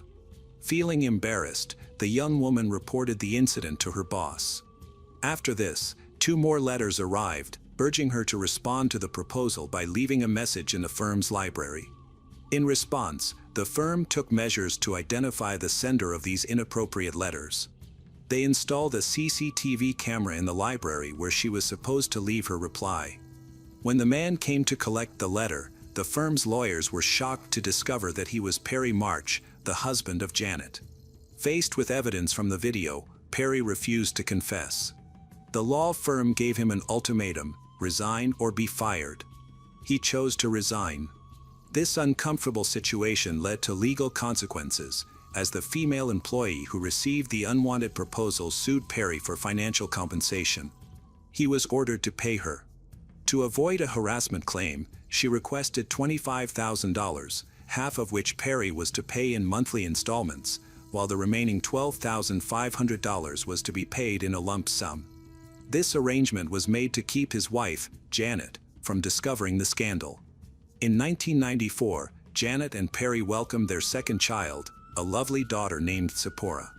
As their family grew, they decided to build a larger home and purchased nearly 2 acres in the affluent suburb of Forest Hill. Over the next year, they worked on constructing their dream house, a $650,000 mansion designed in the French country style. Janet was very enthusiastic about the project and closely oversaw every stage of the construction. However, her demands were sometimes unreasonable, leading Perry to step in and help mediate between her and the construction team. Although the new house brought excitement, Janet and Perry's marriage was facing difficulties. Their relationship had been strained for several months, and they frequently attended therapy, both together and individually. At home, they rarely communicated. Perry was often away for at least 3 days a week, and their arguments escalated whenever he returned. A family therapist suggested they take a break from each other, but Janet was adamant about getting a divorce. In August 1996, a significant incident occurred that changed the course of Janet and Perry's relationship forever. Perry needed to pay the final installment to a woman at a law firm, but, due to financial issues, he sent her a letter requesting to postpone the payment until October. Unfortunately, Janet read the letter, which led to a heated argument between them. In the aftermath, Janet contacted her mother to arrange a meeting with a divorce lawyer. On August 15, 1996, Janet was scheduled to meet with the lawyer but never arrived at the office because she mysteriously disappeared that night. Perry claimed that Janet left voluntarily after their argument. He told the police that she expressed a desire to get some space to think but did not specify where she was going. He said that at around 8:30 p.m., Janet packed a suitcase, took her passport and $1,500 in cash, and left in her car. He also mentioned that she left him a list of tasks to complete before her return. After she left, he informed friends and family of her departure as he normally would. The next morning, Deneen Beard, the maid, came to clean the house and was surprised to find everything in order. However, Perry asked her to focus on her work and not to go into the children's room. Then a nanny named Ella Goldschmidt, who had previously arranged with Janet that her son would play with Sammy, arrived. After Deneen left, Ella noticed Sammy jumping on an oriental rug that was rolled up on the floor next to the playroom. When she returned around 2 p.m. to pick up her son, the rug was no longer there. Initially, Janet's family believed Perry's explanation. Janet's father went to Nashville International Airport to check if Janet had left her car there. Janet's mother, Carolyn, became increasingly worried, as her daughter would not just vanish without a word and would never abandon her children. Although Carolyn wanted to contact the police, Perry convinced her to wait 12 days, claiming that Janet had said she would return by then. That evening, Perry called his father, Arthur, a retired U.S. Army lieutenant colonel living in Jalisco, Mexico. Arthur readily agreed to travel to Nashville to support his son during this challenging time. In the meantime, Janet's family's concerns continued to escalate. With August 25th being Sammy's 6th birthday, fears grew that something had happened to Janet. She would definitely not miss such an important occasion. While Perry and Janet's parents told the party guests she had traveled to California to visit her brother and was postponing her return due to an ear infection, her sudden disappearance raised alarm among her loved ones. Days passed without any news from Janet, and the anxious waiting could not go on much longer. On August 29th, Janet's parents reported her missing to the police. Detective David Miller, a skilled investigator with extensive experience, was assigned to the case. He initiated the investigation by reaching out to hospitals and reviewing Janet's bank and credit card accounts, which had not been used since her disappearance, raising concerns about her well-being. On September 7th, authorities located Janet's car in a parking lot at an apartment complex about 5 miles from her home. The car appeared to have been parked there for several weeks. Inside, police discovered Janet's bag, which contained her documents, passport, credit cards, and $11 in cash. They also found a suitcase filled with clothes, notably absent of a bra, toothpaste, a comb, or underwear, which seemed unusual. Additional evidence included a pair of white sandals in the glove compartment and unusual, dirty bicycle tire tracks near the car. Investigators needed to analyze this evidence carefully. On September 10, 1996, Perry was questioned by investigators and consented to a search of his home. The police conducted the search over the weekend of September 14th to 15th while Perry was away in Chicago with his children. The house showed no signs of domestic violence or anything noteworthy. A few days later, the owner of a tire store contacted law enforcement to inform them that Perry had visited the store on August 21st, a week after Janet went missing. Perry inquired about purchasing a new set of tires, despite the good condition of those already on his car. When asked why he wanted a different brand, his response raised further suspicions. On September 18th, Perry decided to move to Chicago with his children.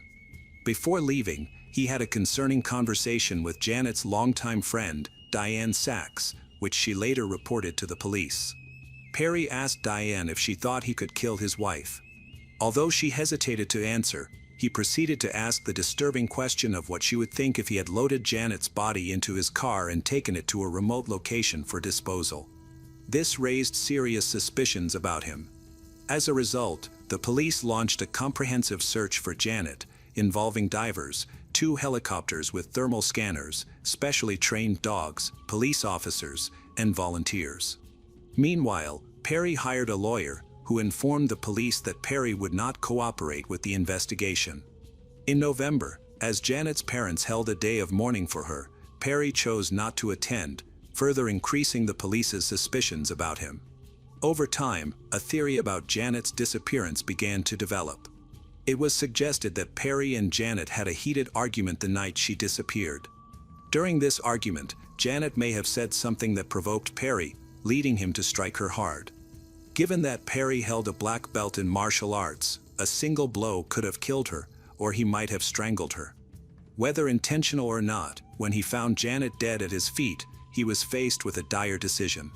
Investigators believe that Perry hid Janet's body either in the basement, in the woods, or near their home. Furthermore, Ella had mentioned that there was a rolled-up rug that she had noticed in Perry's house that morning. Janet's body may have been inside that carpet, and tragically, little Sammy may have unknowingly played around his mother's body. Afterward, Perry moved her body to his Jeep and drove to a location where he buried it. He then drove Janet's car to where it was later discovered, taking her mountain bike with him so he could ride it back home.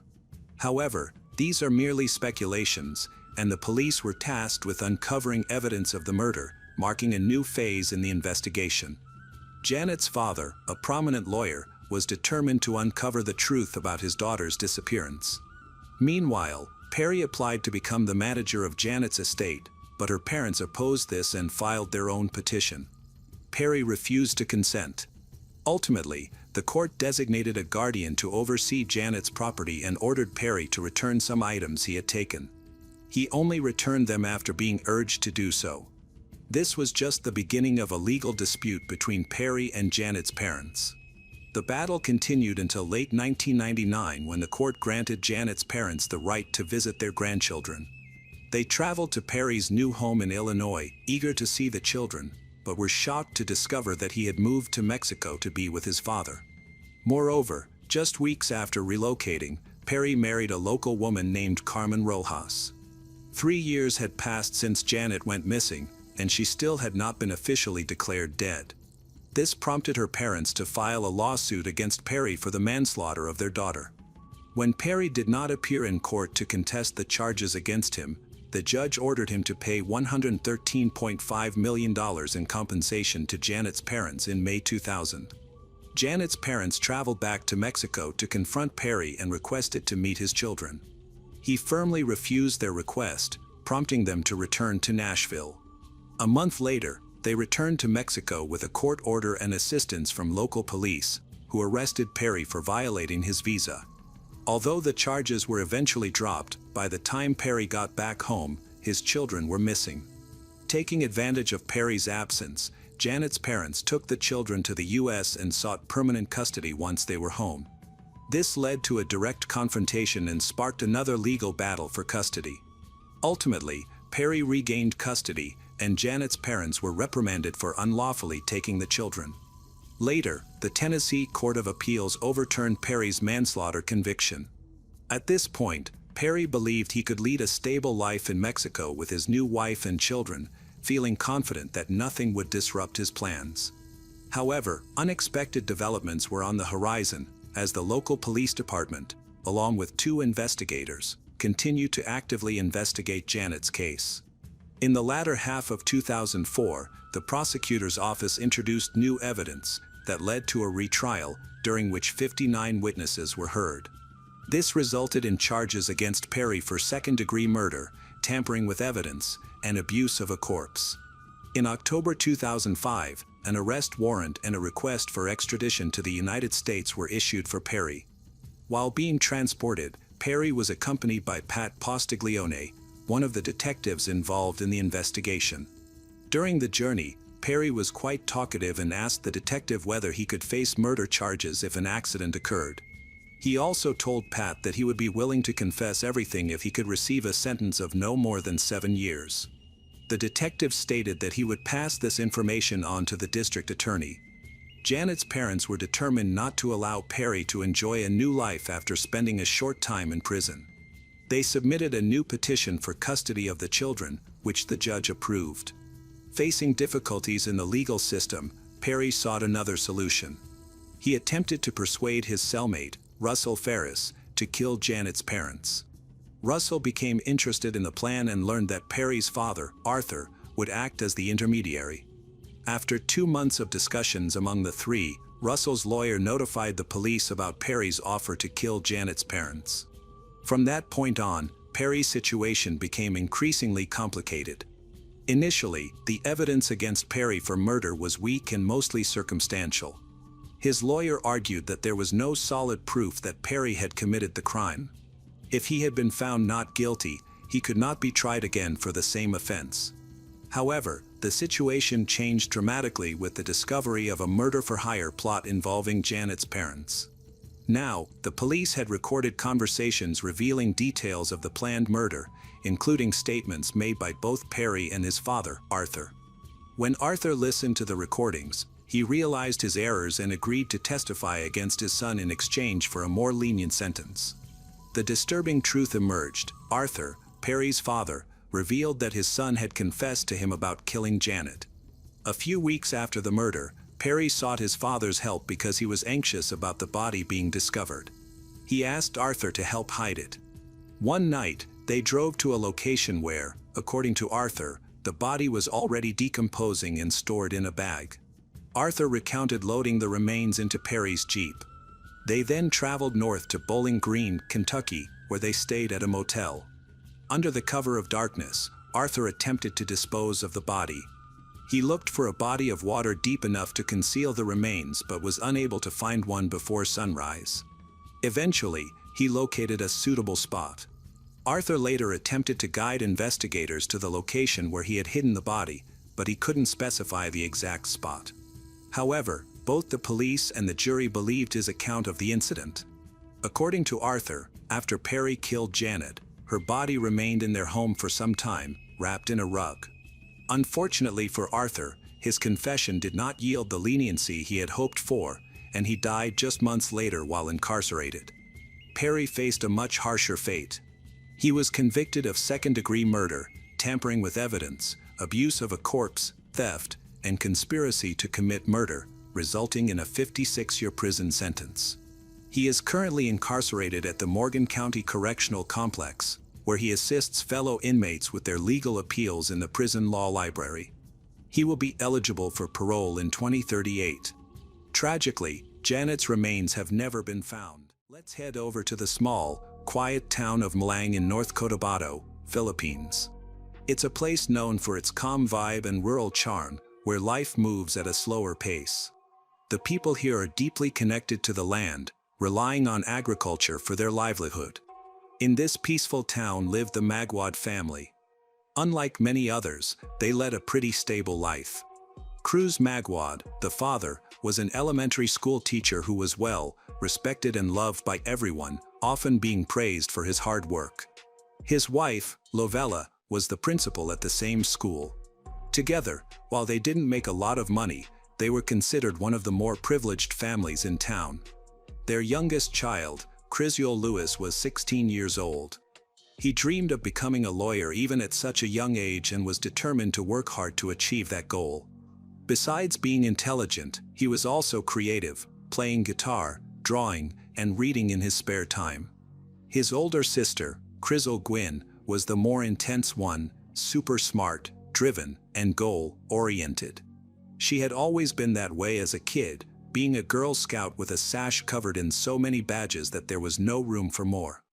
Gwyn didn't stop there. She enrolled in a pre-med program during high school and planned to become a doctor.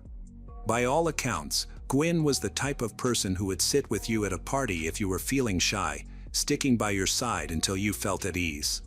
That's how she met 17-year-old Janice Seabeal.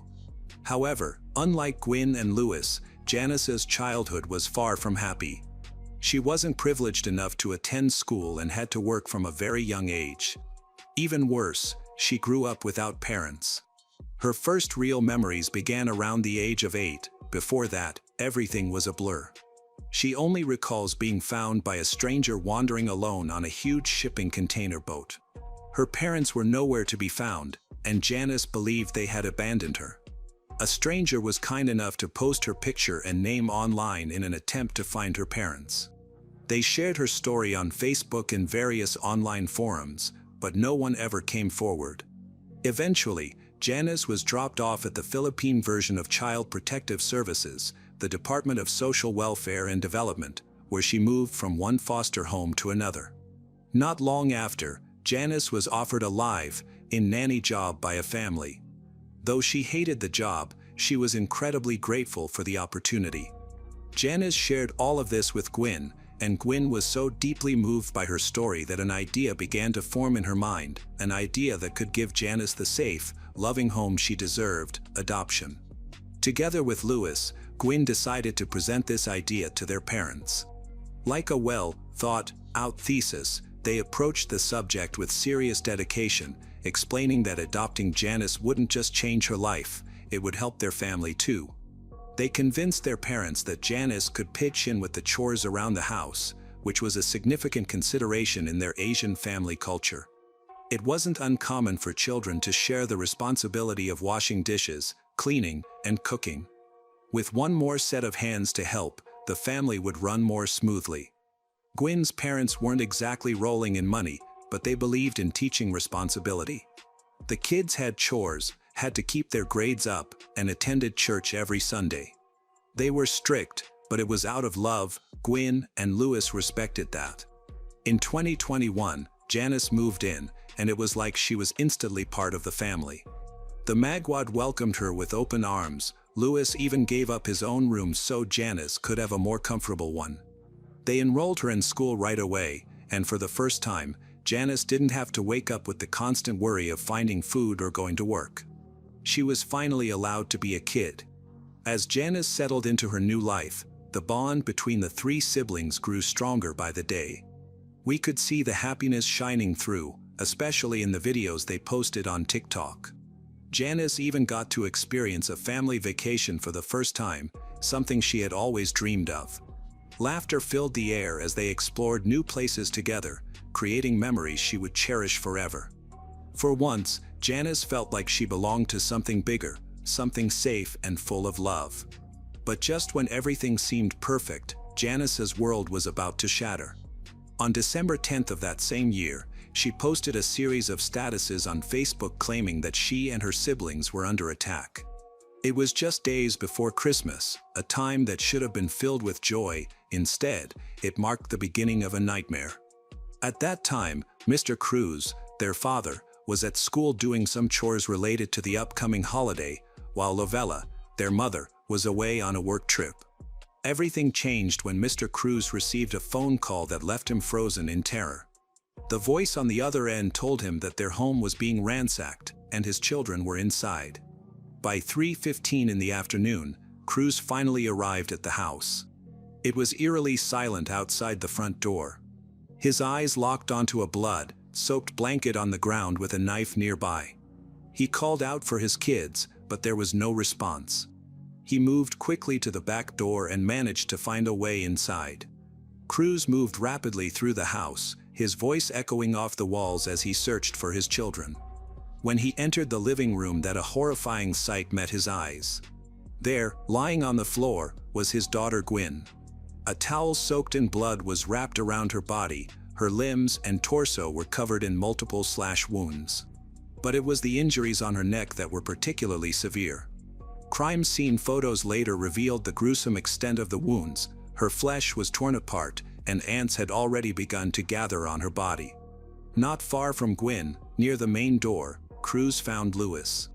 His hands and feet were bound, and a gag covered his mouth. His body was riddled with fresh stab wounds, and the amount of blood suggested that the attack had happened just moments before crews arrived. But there was one more person missing. Janice's heart pounded as crews continued to search the house, calling her name.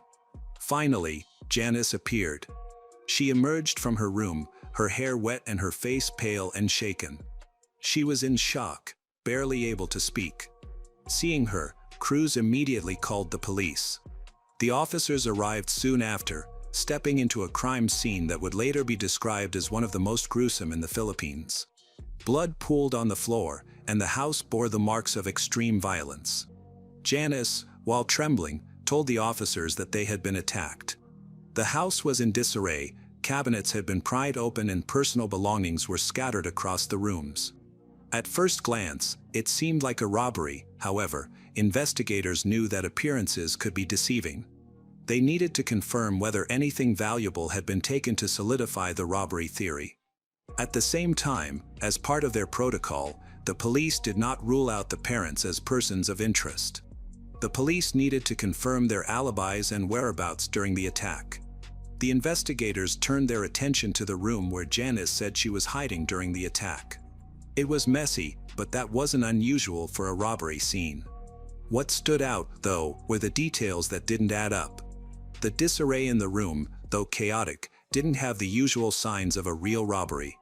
So the police began to search the house more carefully, and they soon found some crucial evidence just outside the front door. The police discovered a blood-stained shirt, which they believed had been dropped by the attacker while trying to escape. About 100 meters away, they found a plastic bag in a ditch. Inside were bloody pants and underwear. It seemed the attacker had deliberately discarded these items to hide evidence. Inside the house, the scene became increasingly horrifying. The living room floor was littered with shards of glass and broken bottles, a clear sign of the violence that had unfolded there. Expansive pools of blood reveal the brutal nature of the attack. Among the carnage, investigators discovered a discarded knife, a baseball bat, and a hammer, each stained with blood. These weapons were assumed to have been used in the murders. Crime scene analysts took careful note of the blood patterns, which provided key insights into the sequence of events. They determined that Gwyn, the older sibling, had likely been killed first. Her blood had partially coagulated and rigor mortis had already begun to set in. In contrast, Lewis's blood appeared much fresher, suggesting he had been murdered after Gwyn. The different states of the blood and bodies made this theory even more plausible. Lewis's hands and feet were bound, while Gwyn's were not. This discrepancy indicated that Gwyn might have been ambushed and killed quickly, while Lewis was restrained, likely to prevent him from resisting before his own murder. The fact that so many different tools were used and that the victims had distinctive types of wounds strongly suggested the involvement of more than one attacker. This theory was supported by the fact that Lewis had been restrained. It would have been difficult for a single person to control a victim while also carrying out such a brutal attack. Adding to the mystery, crews confirmed that the weapons found at the scene were his. The murderers seemed to have used tools that were readily available in the house, which made the crime even more unsettling. As investigators continued to gather evidence, they found something that stood out. The family's laundry machine had been used, but there were no freshly washed clothes anywhere in the house. This odd discovery suggested that something unusual had happened after the crime, perhaps an attempt to erase evidence or cover their tracks. The extreme brutality of the crime prompted local authorities to launch a manhunt for the suspects. The public was shocked, and the need for justice became urgent. To help with the investigation, the vice of the Municipal Council of Mlang, North Cotabato announced a reward of 200,000 pesos for any information leading to the capture of the perpetrators. The mayor also offered an additional 50,000 pesos as a bounty. These actions emphasized the gravity of the case and the community's desperate need for answers. Autopsies were performed on Gwyn and Lewis over 2 days, starting on December 13, 2021, and the results were chilling. Gwyn had sustained 32 stab and slash wounds, some of which were deep enough to almost sever her limbs. One of her ears had been cut off, and her neck and upper arm were nearly severed. Her body also showed signs of blunt force trauma, likely caused by the hammer and baseball bat found at the scene. Additionally, the backs of her hands were bruised, covered in defensive wounds, indicating that she had fought fiercely. Meanwhile, Lewis had endured 51 knife wounds, some so deep that they exposed his bones and internal organs. Red marks on his neck suggested he may have been strangled. Unlike his sister, Lewis had no defensive wounds. He also had signs of blunt force trauma on his limbs and torso. All these injuries were consistent with the weapons recovered at the scene. Investigators quickly ruled out the possibility of a robbery gone wrong, though the rooms appeared ransacked. Only Gwyn's phone was missing. Nothing else of value had been taken, leading authorities to believe that the killer or killers were familiar with the victims. It was also striking that the crime took place in broad daylight, which made the entire situation even more unsettling. Before the autopsy results were made public, rumors began circulating online accusing Janice of being involved in the crime. These rumors gained traction due to her survival, the weapons being from the family home, and the locked front door. The accusations grew increasingly intense, with some even threatening Janice. Under the mounting pressure, the police decided to question her. Janice described the events of that day. She had been studying with Gwyn in her bedroom while Lewis was downstairs in the living room. Suddenly, they heard screams, and 3 men broke into the house. The 2 girls rushed downstairs and saw the 3 men attacking Lewis with the weapons found at the scene. The attackers then turned on Gwyn. In fear, Janice fled upstairs, locked herself in her bedroom, and hid under the bed. Janice was too scared to call the police, so instead, she texted the family group chat asking for help. Later, she messaged her adoptive mom saying, "Mom, help."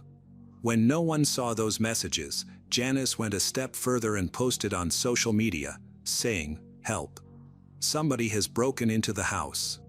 I don't want to die. I'm hiding in my room. Help." After a few minutes, she deleted the post, worried the attackers might see it and come after her. By the time someone saw the post and reached out to her mom, Janice was too scared to pick up. She even changed her social media username and put her phone on silent, clearly trying to hide. When the house finally fell silent, Janice emerged from her hiding place, too afraid to go downstairs. She claimed she took a shower and changed clothes to calm herself, finishing just as Cruz arrived home. However, there was something odd about this part of the story. Janice had told the police she locked herself in her bedroom the moment the attack began, so why did her room look like it had been ransacked? That raised serious questions. More importantly, Janice's version of events was directly at odds with the forensic evidence. The autopsy results and the way the injuries were distributed made it clear that Gwyn was the first victim, not Lewis. This major discrepancy between Janice's account and the evidence made investigators even more suspicious. Something wasn't adding up, and they started to take a closer look at Janice's statements. At first, she told the police her phone was off during the attack, but Cruz remembered calling her phone and hearing it ring with no answer. When Janice was confronted with this, she changed her story again, now claiming that she had been in the shower and hadn't heard her phone ringing. This was starting to sound suspicious. But that wasn't the only thing that raised eyebrows. Cruz also revealed some information about the murder weapons that added fuel to the fire. The baseball bat used in the attack originally belonged to Lewis. He had kept it in his room on the top bunk as a kind of protection. However, after being adopted by Cruz, Janice had taken over the top bunk. The hammer used in the attack was another tool that Cruz kept around for home repairs. He was very careful about where he stored it, usually hiding it behind the washing machine. Cruz mentioned that only 3 people knew exactly where that hammer was: himself, Gwyn, and Janice.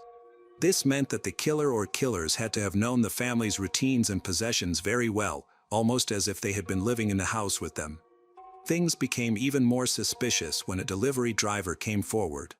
The driver had arrived at the house just 18 minutes before Cruz was contacted by a neighbor who noticed that no one had answered the door. The driver kept calling out, hoping someone would respond. Eventually, he noticed a woman peering at him through a door before she suddenly walked away. The woman's identity was never confirmed, but it raised serious doubts about where Janice was and what she was doing during the attack. At the crime scene, it had been locked from the inside, and there were no signs of forced entry. This was significant because it meant that whoever had done this was likely someone familiar with the house, someone who had access to a key and could lock the door after the crime. At this point, it was pretty clear that Janice had something to do with the murders, however, since Janice was only 17 years old, still a minor. Under Philippine law, the police couldn't arrest her without solid proof. This legal issue made them tread carefully, as they couldn't move forward with an arrest until they had more definitive evidence. Rather than arresting her immediately, the authorities placed Janice under the care of the Social Welfare Department while they investigated who had actually committed the murders. If Janice's claim about other people being involved was true, the police had a considerable amount of work ahead of them. 5 days after the murders, a significant breakthrough occurred. The police discovered Janice's fingerprints on the murder weapons. This was a huge deal, but it wasn't the smoking gun. After all, Janice had lived in the house where the weapons were stored, so her prints could have been there simply from handling them. Still, it was a lead they couldn't ignore. To ensure she wasn't treated unfairly, Janice was given a lawyer by the Social Welfare Department.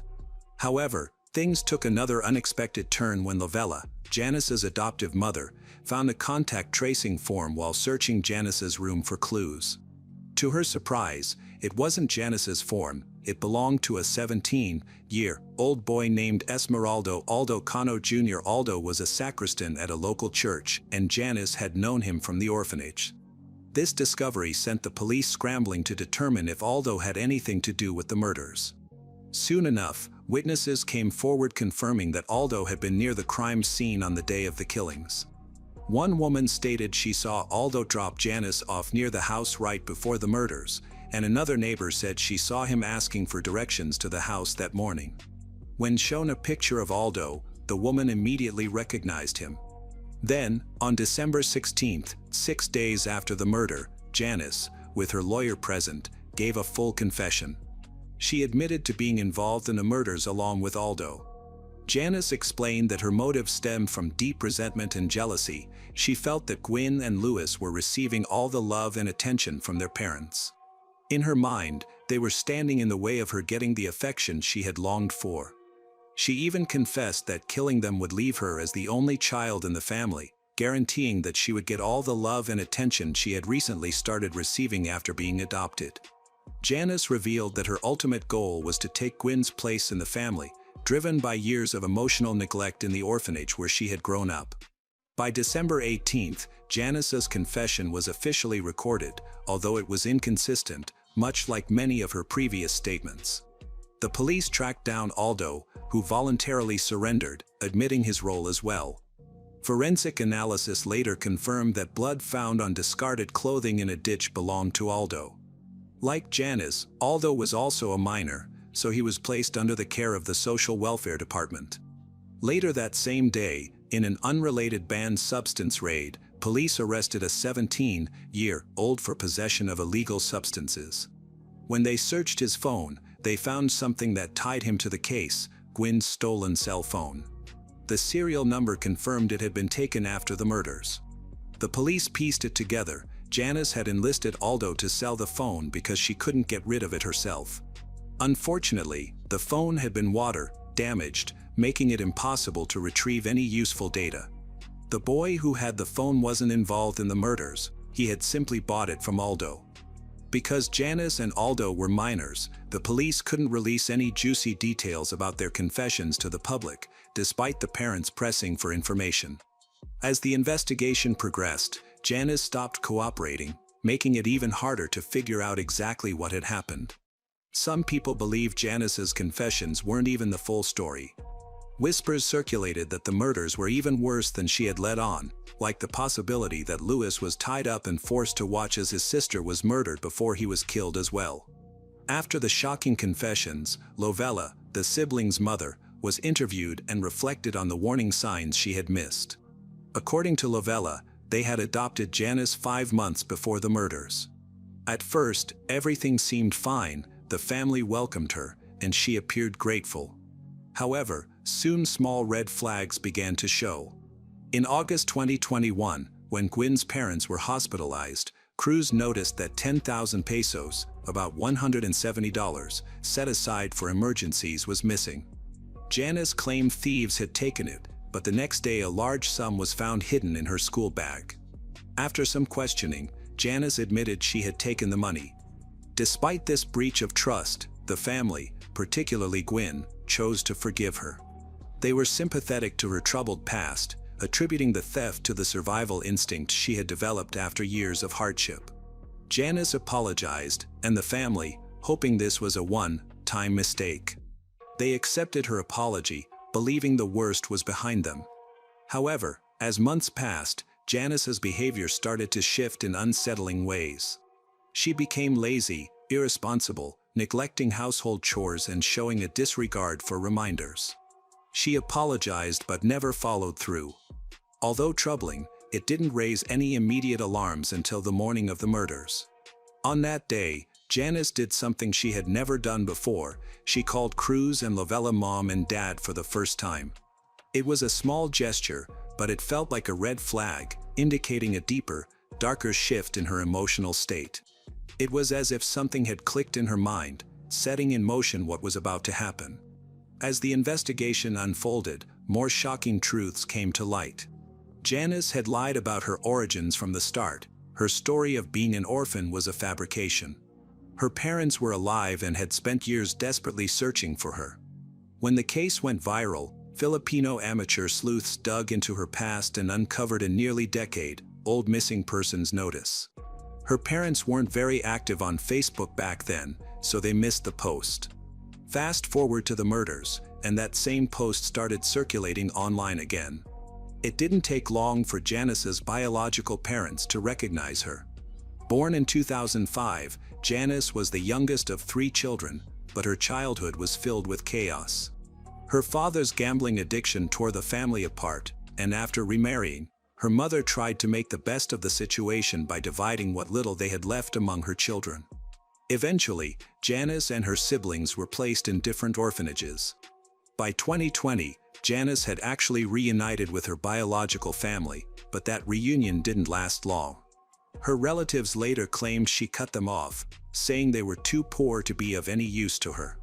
This betrayal shocked everyone. Things took a darker turn when Janice's biological mother, devastated by what her daughter had done, attended the funeral of Gwen and Lewis. In her grief, she kept apologizing, overwhelmed with guilt about her daughter's actions. In one heartbreaking moment, Janice's biological mother even knelt down, but the Magwad weren't seeking revenge. They made it clear that they weren't angry, only seeking justice. They insisted that Janice's biological mother encourage her daughter to confess. Janice's mother tried to visit Janice at the social welfare office, but Janice refused to see her, citing strict rules. Then, the investigation took a jaw-dropping turn when evidence surfaced suggesting the murders were premeditated. Screenshots of a conversation between Janice and an unknown person went viral. In the messages, Janice confessed that she wanted to kill her siblings, thinking their deaths would give her the freedom she craved. She even wondered if anyone would still accept her if she committed murder, expressing a chilling belief that no matter what she did, God would forgive her if she asked. Some sources claim that Janice often talked about the 2009 horror movie The Orphan, a film about a young girl adopted by a family who ultimately betrays and kills them. She even posted on Facebook that she loved the movie and watched it repeatedly. When Janice's trial began, her behavior was just as disturbing. She was seen smiling and laughing in court, showing no remorse or regret. Cruz and Lovella, devastated by the loss of their children, said in interviews that they might have forgiven Janice if she had shown even a hint of genuine remorse, but her coldness only deepened their pain. The case became a national sensation in the Philippines. From March 2022, when Janice and Esmeralda were officially charged with murder, to their conviction on May 17, 2022, the case was closely followed by the public. Janice Sibiel was sentenced to 31 years in prison, while Esmeralda Aldo Cano Jr. received a 29-year sentence. However, both sentences came with one condition: they would serve them under the supervision of the Department of Social Welfare and Development until their 21st birthdays, after which they would be transferred to adult prisons. Gwyn and Lewis's parents had mixed feelings about the trial's outcome. While they recognized that the courts handed down the toughest punishment possible under the law, they felt the laws were too soft. The biggest issue, however, was Janice's complete lack of remorse. Cruz and Lovella were outspoken against Republic Act 9344, which limits the legal accountability of minors. According to this law, the minimum age for criminal liability is 15, and individuals between the ages of 15 and 18 can be held accountable but are sent to youth centers or rehab programs instead of adult prisons. This law prevents minors like Janice from being tried as adults, even for heinous crimes. Many argued that kids shouldn't be capable of planning or committing such brutal acts. In the US and other countries, minors committing these kinds of crimes would have been tried as adults. Cruz and Lovella felt strongly that Janice's age shouldn't excuse her from taking full responsibility, especially for such a violent and premeditated crime. This view was shared by many who felt the law was too lenient in cases like this. They publicly called for changes to the law, wanting those who commit violent acts at a young age to be held fully accountable. Some of the most heartbreaking facts to come out of the investigation revealed that Gwyn almost escaped. She had the chance to run, but when she heard Lewis calling for help, she went back, hoping to save her brother. Zoe Gabrielle Campos was born in September 1995 in Lubbock, Texas. She was the youngest daughter of her parents, Melinda and Alejandro Campos III. She had an older sister, Savannah. Their father served in the Navy infantry, which caused the family to move frequently, but after a few years, they eventually returned to Lubbock. Melinda and Alejandro eventually divorced. While growing up, Zoe had many different hobbies, but most of all, she loved animals. Zoe's mother said that the girl often brought home stray animals. She has a kind heart, wants to help all animals, especially dogs, cats, and turtles. Zoe was very close to her mother from a young age. Her mother mentioned that people often joked about how Zoe and she had forgotten to cut the umbilical cord. Zoe was an incredible daughter, sister, and friend. She was cheerful, funny, but very caring. Zoe was also interested in mechanics and spent her free time repairing cars. Shortly before her disappearance, she started working on an old car that she hoped to restore herself. Her mother said that if Zoe could open a pet store next to an auto repair shop, she would definitely do it. Zoe had a wonderful relationship with her sister Savannah, and they spent a lot of time together. Savannah had 2 children, and Zoe loved being an aunt. She enjoyed taking her nephew fishing at a lake not far from their home. Despite being only 18 years old, Zoe was very mature and extremely responsible. She didn't go out partying, preferred the silence and cozy atmosphere at home. Unfortunately, all of this was taken away from her. On November 17, 2013, Zoe spent most of the day with her family. Later that evening, she planned to go to her friend April's house, where a baby had just been born, and April invited her closest friends to celebrate the occasion. It was not a big party, but rather a small gathering of friends, and of course, everyone there knew April. However, not all the guests knew each other. It was a normal evening. Everyone was chatting, and a friend mentioned that Zoe left around 9 p.m. because she planned to go to dinner with her sister Savannah. They intended to spend the evening with another friend. Savannah later reported that during dinner, Zoe was as carefree as ever. After dinner, everyone went to watch a movie. When the sisters returned home, Zoe planned to spend the night at Savannah's house to take care of her nephew and niece the next day while Savannah was at work. Savannah stated that the movie ended at 11:30 p.m., and during the film, Zoe seemed to fall asleep. When they got home, Savannah went to her room, thinking that Zoe would sleep on a couch in the living room, unaware that the next morning, her sister would be gone. Zoe left the house later that night when Savannah went to bed, which was out of character for her.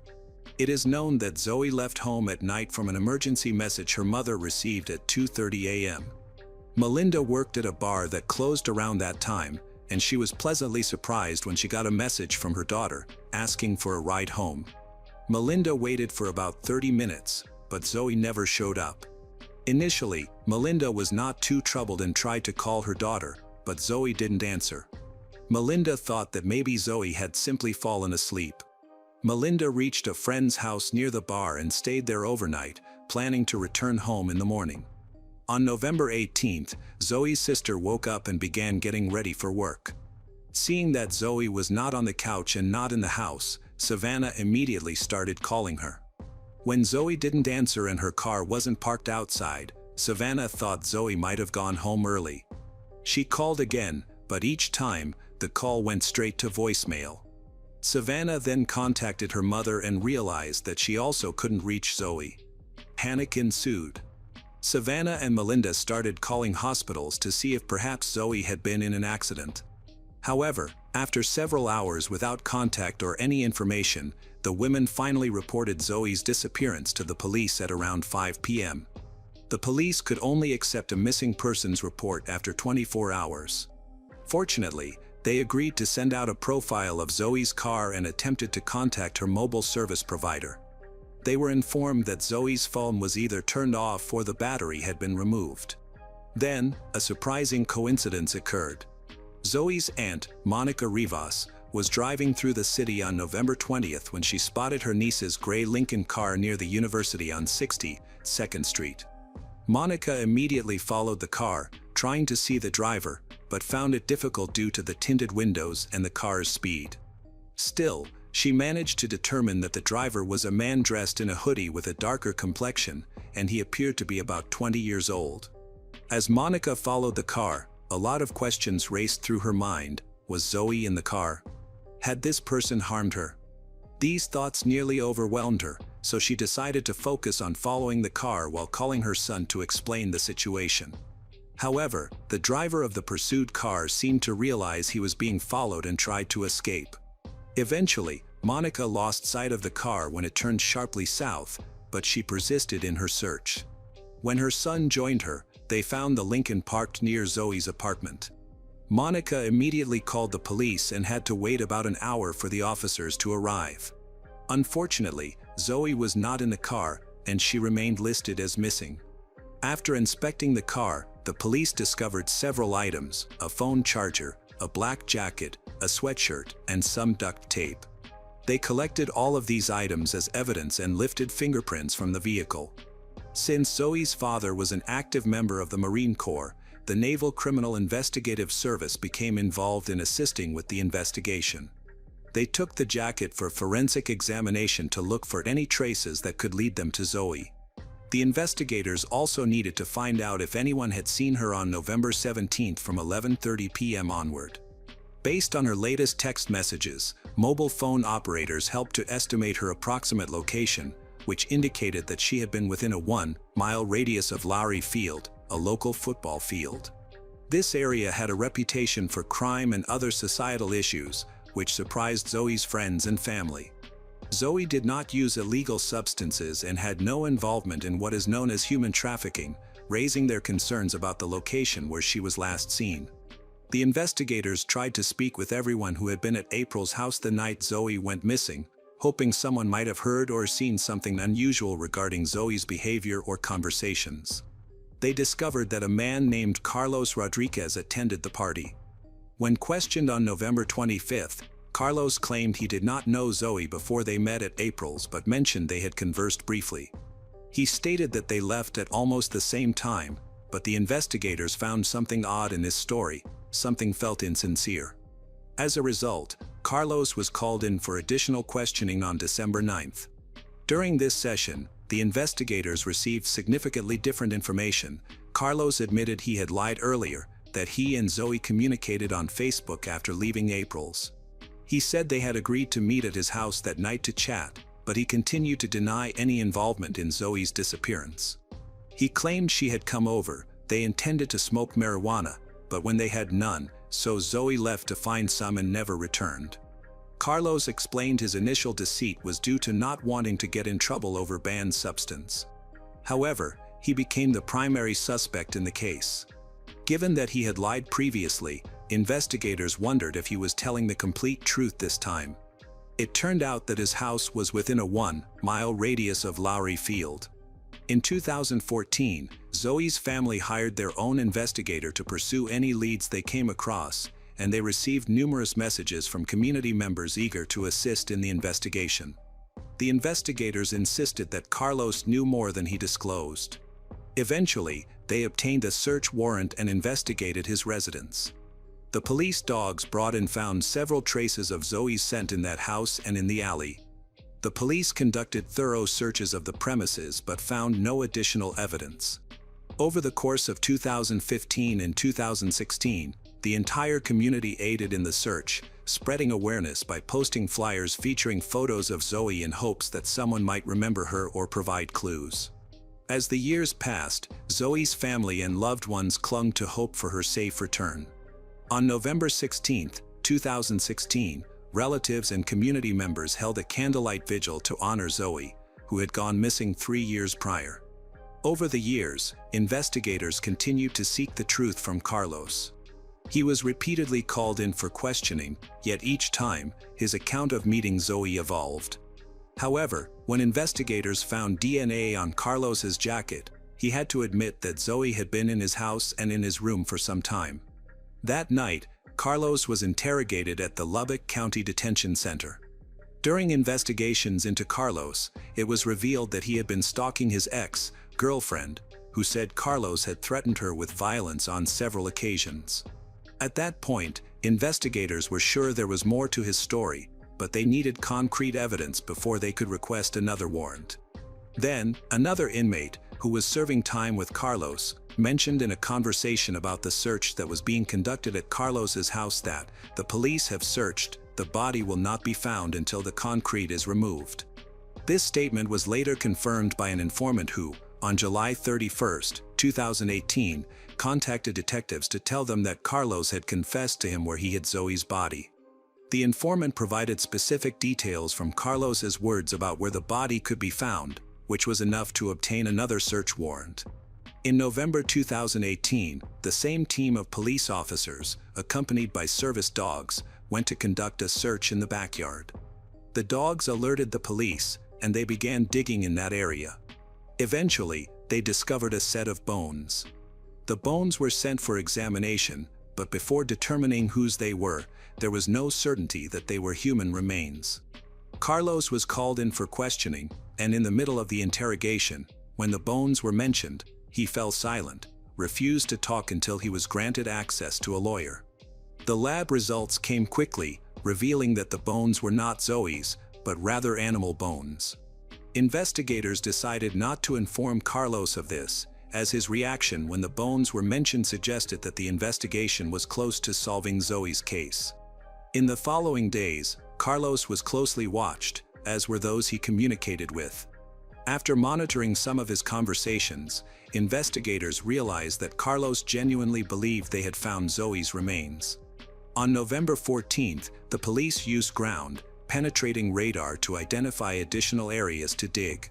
However, before digging commenced, Carlos requested to speak with the lead detective. During this meeting, Carlos gave a full confession. He explained that on the night he and Zoe were together, they decided to use an illegal substance. After taking it, he went crazy, hit Zoe hard in the face, put her in a chokehold, and took her life. Carlos claimed that he buried Zoe that night in his backyard and later relocated her body to a deeper grave. Investigators took Carlos to the residence where he showed them the location of Zoe's remains. Just after 10 p.m. on November 16, 2018, Zoe's decomposed remains were found. Carlos was arrested and charged with her murder. The arrest warrant stated that Carlos Rodriguez confessed to killing Zoe in the house in which he committed the crime early in the morning of November 18, 2013. Zoe's remains were sent for forensic examination, Since much time had passed and the body had decomposed, they had to use dental records to confirm the identity of the remains. Zoe's father explained that when he sat down with relatives and told them that the body belonged to Zoe, everyone felt some relief, knowing that Zoe was not lost or suffering, and while this part of the tragedy was over, the pain remained. Despite Carlos's full admission of guilt, he later maintained in court that he was innocent. He also published a letter intended for the media in which he reiterated his claim of innocence, stating that he and Zoe had met at April's house for the first time and that they had shared some flirtation. Carlos claimed that when he sent Zoe a message on Facebook late at night, they agreed to talk at his house. He stated that during the conversation, his mind, clouded by the substance, distorted reality, leading him to perceive Zoe as having an evil grin before he struck her. He said he did not remember how he managed to catch up to her, and that he regretted the actions he took, having lived for 5 years with guilt over the murder. Carlos apologized to Zoe's family in his letter, asking them to forgive him and encouraging them not to succumb to hatred. He also claimed he had to bury Zoe's body after it began to be unearthed by dogs. He and his lawyers prepared for trial, arguing that his original confession had been coerced because he had not been represented by a lawyer at the time. However, the judge ruled that both Carlos's oral and written confessions were legally obtained, could be used in court. On August 15, 2022, Carlos changed his plea from not guilty to an open plea, meaning he did not make a deal with prosecutors but planned to use his chances in court. He faced a minimum sentence of 5 years and a maximum of life imprisonment. After a brief deliberation, the jury delivered their verdict on August 18, sentencing Carlos Rodriguez to life imprisonment for the murder of Zoe Campos.